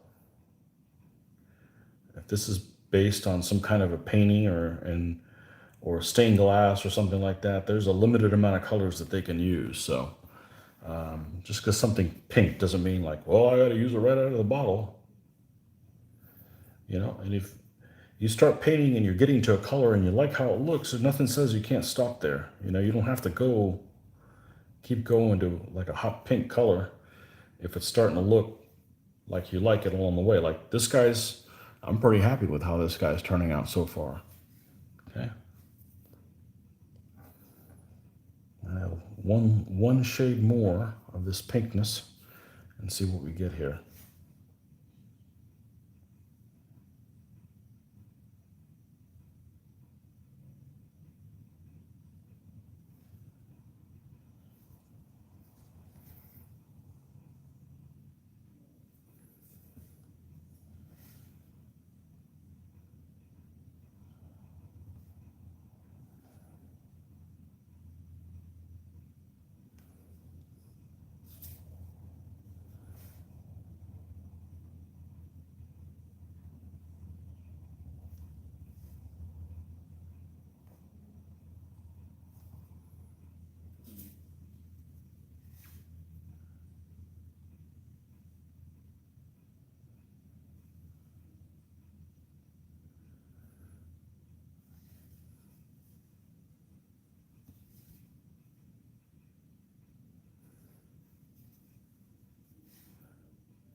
Make sure we didn't miss something. If I did, I can go back and do it.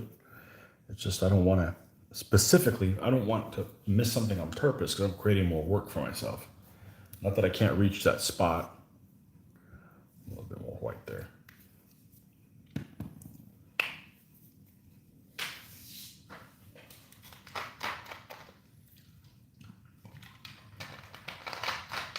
It's nice to, I tend to drink quite a bit while I'm painting. And the nice thing is it forces you to go to the bathroom. Well, I mean, I can hold it, but why be uncomfortable? And that way you can stretch a little bit, because the first thing that gets tired on me is my ass just falls asleep. So, all right, so we're going to take this color here, this pink that we have here. See, it's not gone all the way to the full level of that. And we're going to add a little bit of white to it and do some highlighting with that.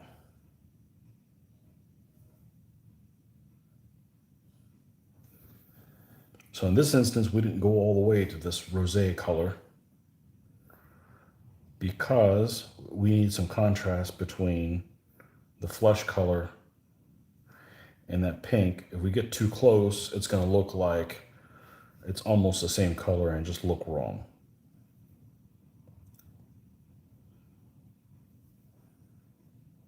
Okay.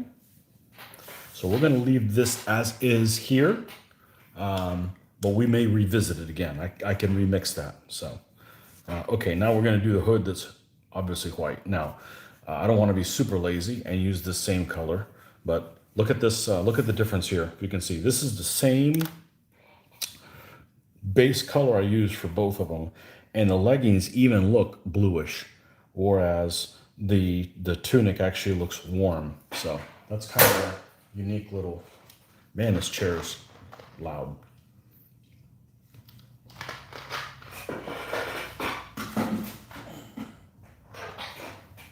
All right, so let's, I don't want to be lazy and mix that. I can also just make the gray with white and black, but I'm not going to take the easy way out. We're going to, I'm going to use this color right here. Now,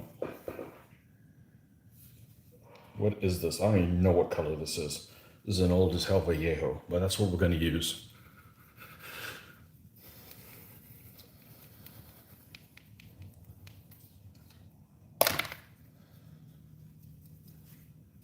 Okay.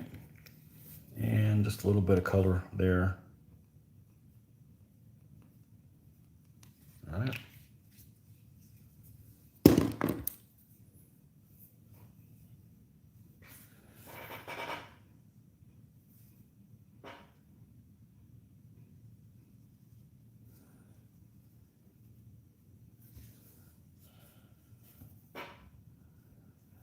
And we're going to paint this whole dicky thing he's got on in this color.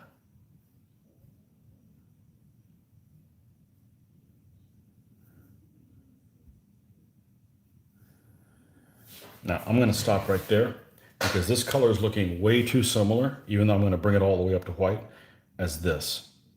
Now, you know what? Let's just go ahead and do it. Let's just go ahead and do it. It won't make that much of a difference. We're going to cover over most of it anyways, so.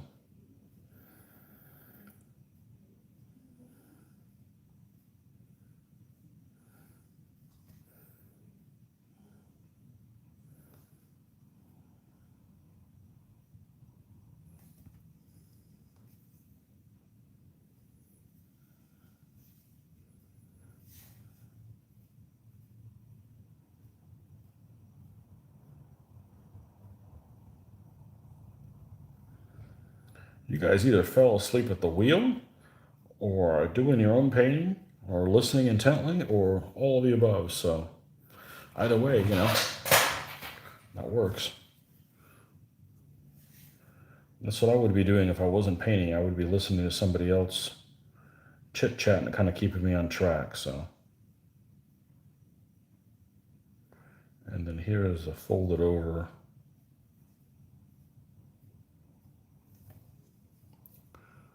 portion. Another notification. What do we got here? That's nice. That's nice. That's nice. Okay, cool. All right.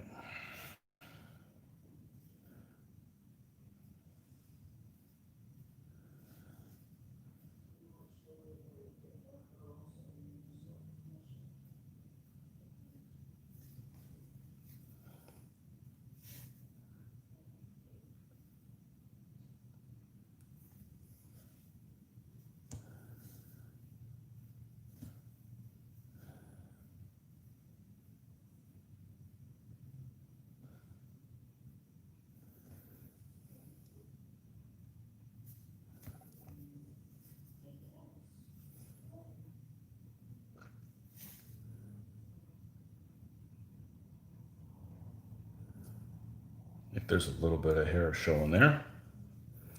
All right, and then we're going to go ahead and, without further ado, just lightening this up.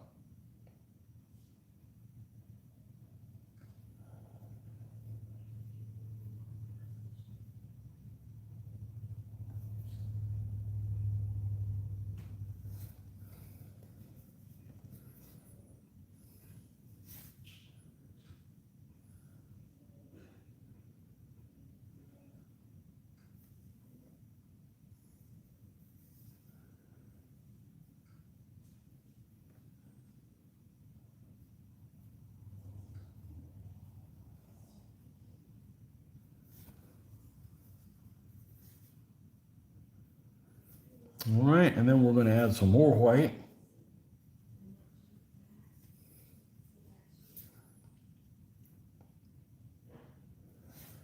And these colors are all pretty, they're all pretty watered down, so that there's some opaqueness to, not opaqueness, but you can still see transparently through them a little bit. So that helps also blend them from one color to the next a little bit better. That was kind of unintentional. It just kind of, it happens. You know, if you're adding this many levels of layers of paint, you need to make sure that the layers you're adding are not super thick, or it's just not going to work. It'll be very clumpy and cloddy. So,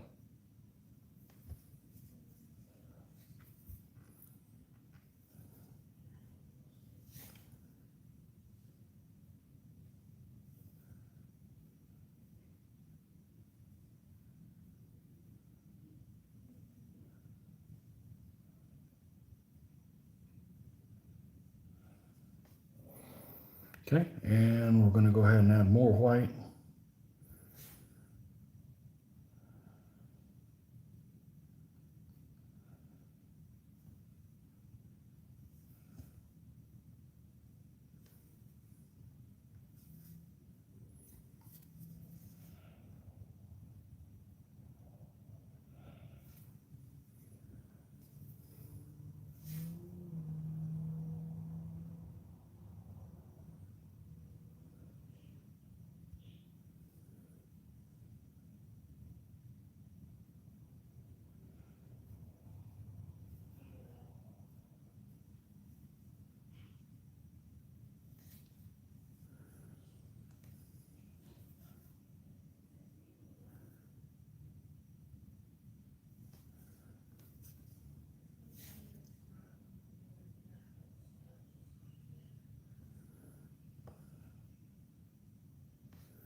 All right, and then we're going to go ahead and do straight white.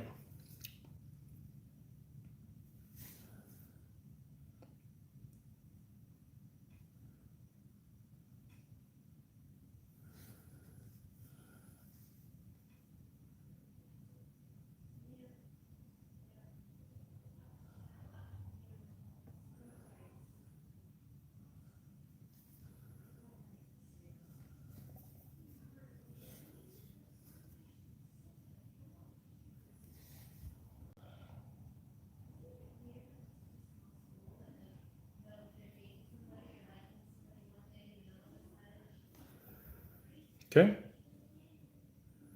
And let's go ahead and do his facial hair now. All right, we're going to go with brown. Let's use this chocolate brown color we got laying around up here.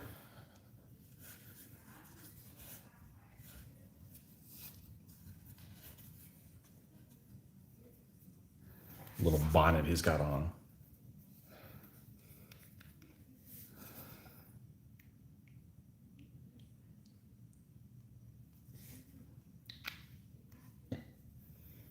How are we doing on time? 10:30?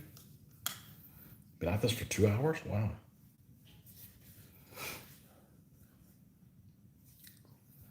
All right. Oh, need more black.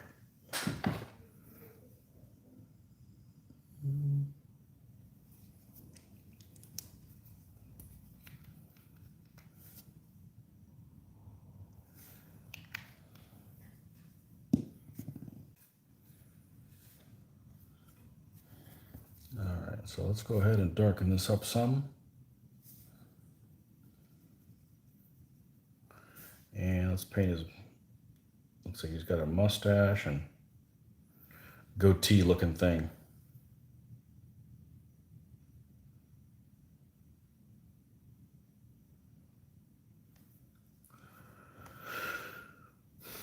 And of course we got some hair here that's poking out underneath the bonnet, the hood.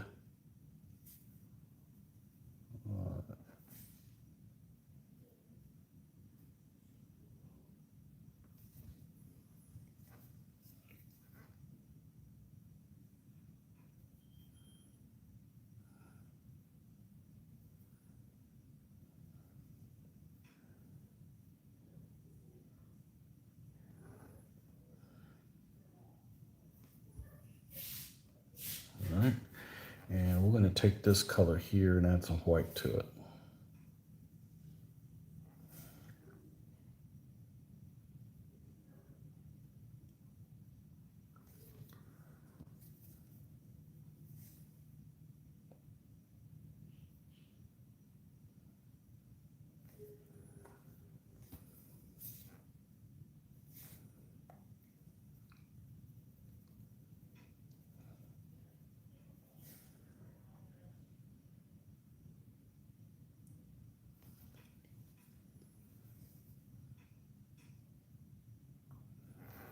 Okay.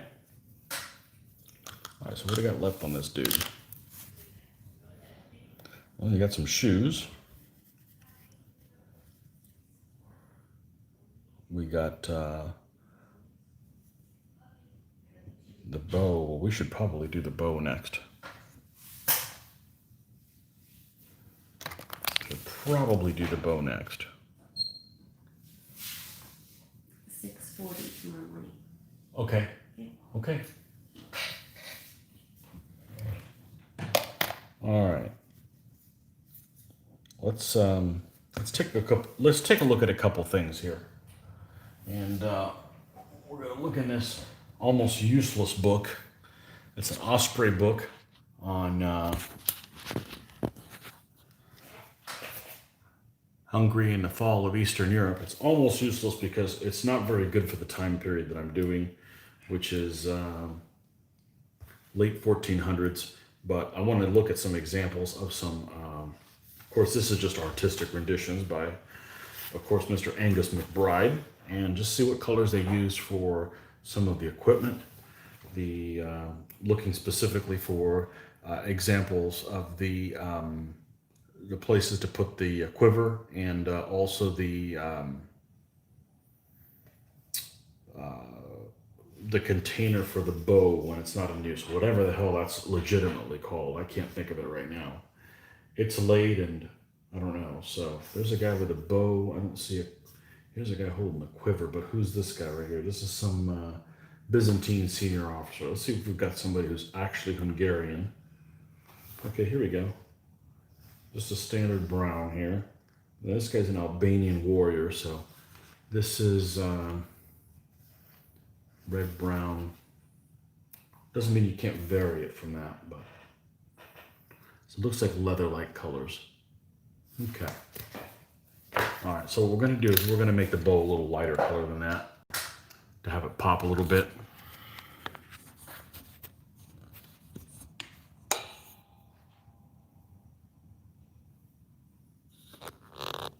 And let's do there. We should be good. There, let's get this water out of the way. It's gonna really mess up the focus on some of these things. So let's grab, say, like this color here. This is a buff color. I'm gonna use this as the kind of the go-to color for the bows in this army. Okay. I tend to prefer bows in a lighter color than a darker one. All right, so we're gonna put some of this buff here. And our mix-in is not gonna be black. We're gonna use brown as the mix-in. And especially since we still have some right here. Okay. Let's get this a little closer so I can see if there's any comments. Although it haven't been any in a while, so you guys are just probably just painting along, or you fell asleep. Anyhow, let's we're focusing on the bow right now, so let's grab the brown and the buff color we just pulled out. And we're going to paint everything. That's too light. That's too light.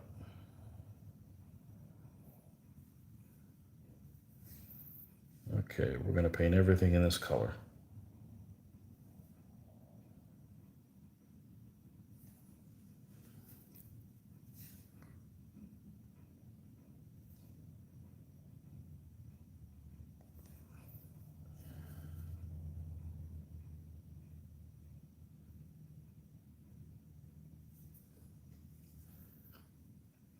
And can't forget the back side, because we don't want that to be glaring at us. As you go up and up in shades on each individual thing that you're painting, it's easier to forget things, because if you forget it, it's not that big of a deal, because you're going to want a darker shade in places that are more out of the way anyways. It'll look right.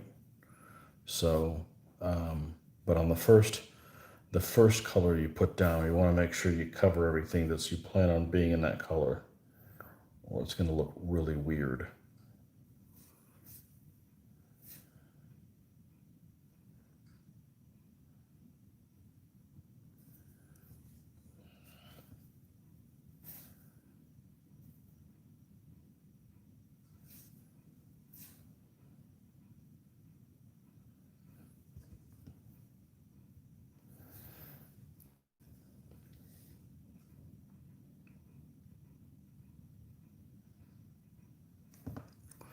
Okay.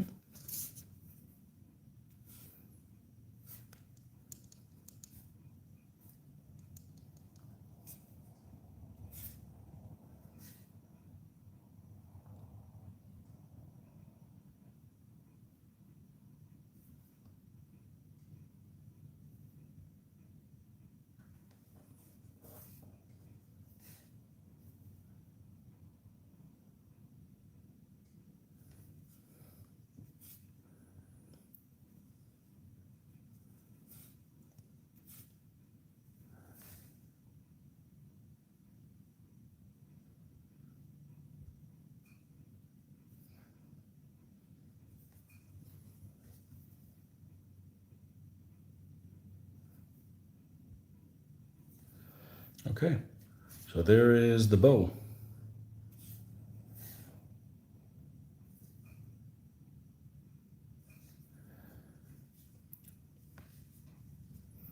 Okay, I think with that said, we're going to call this a night. It's after 10:30 here, so we'll be back at it in the morning. But thanks for joining me, and hopefully you guys enjoyed it. And we got the Hungarian spearmen done. We'll spray those tomorrow afternoon, and hopefully finish those up by this weekend. But anyhow, we'll be back in the morning to finish up this guy. All right, thanks for joining me, folks. Bye-bye.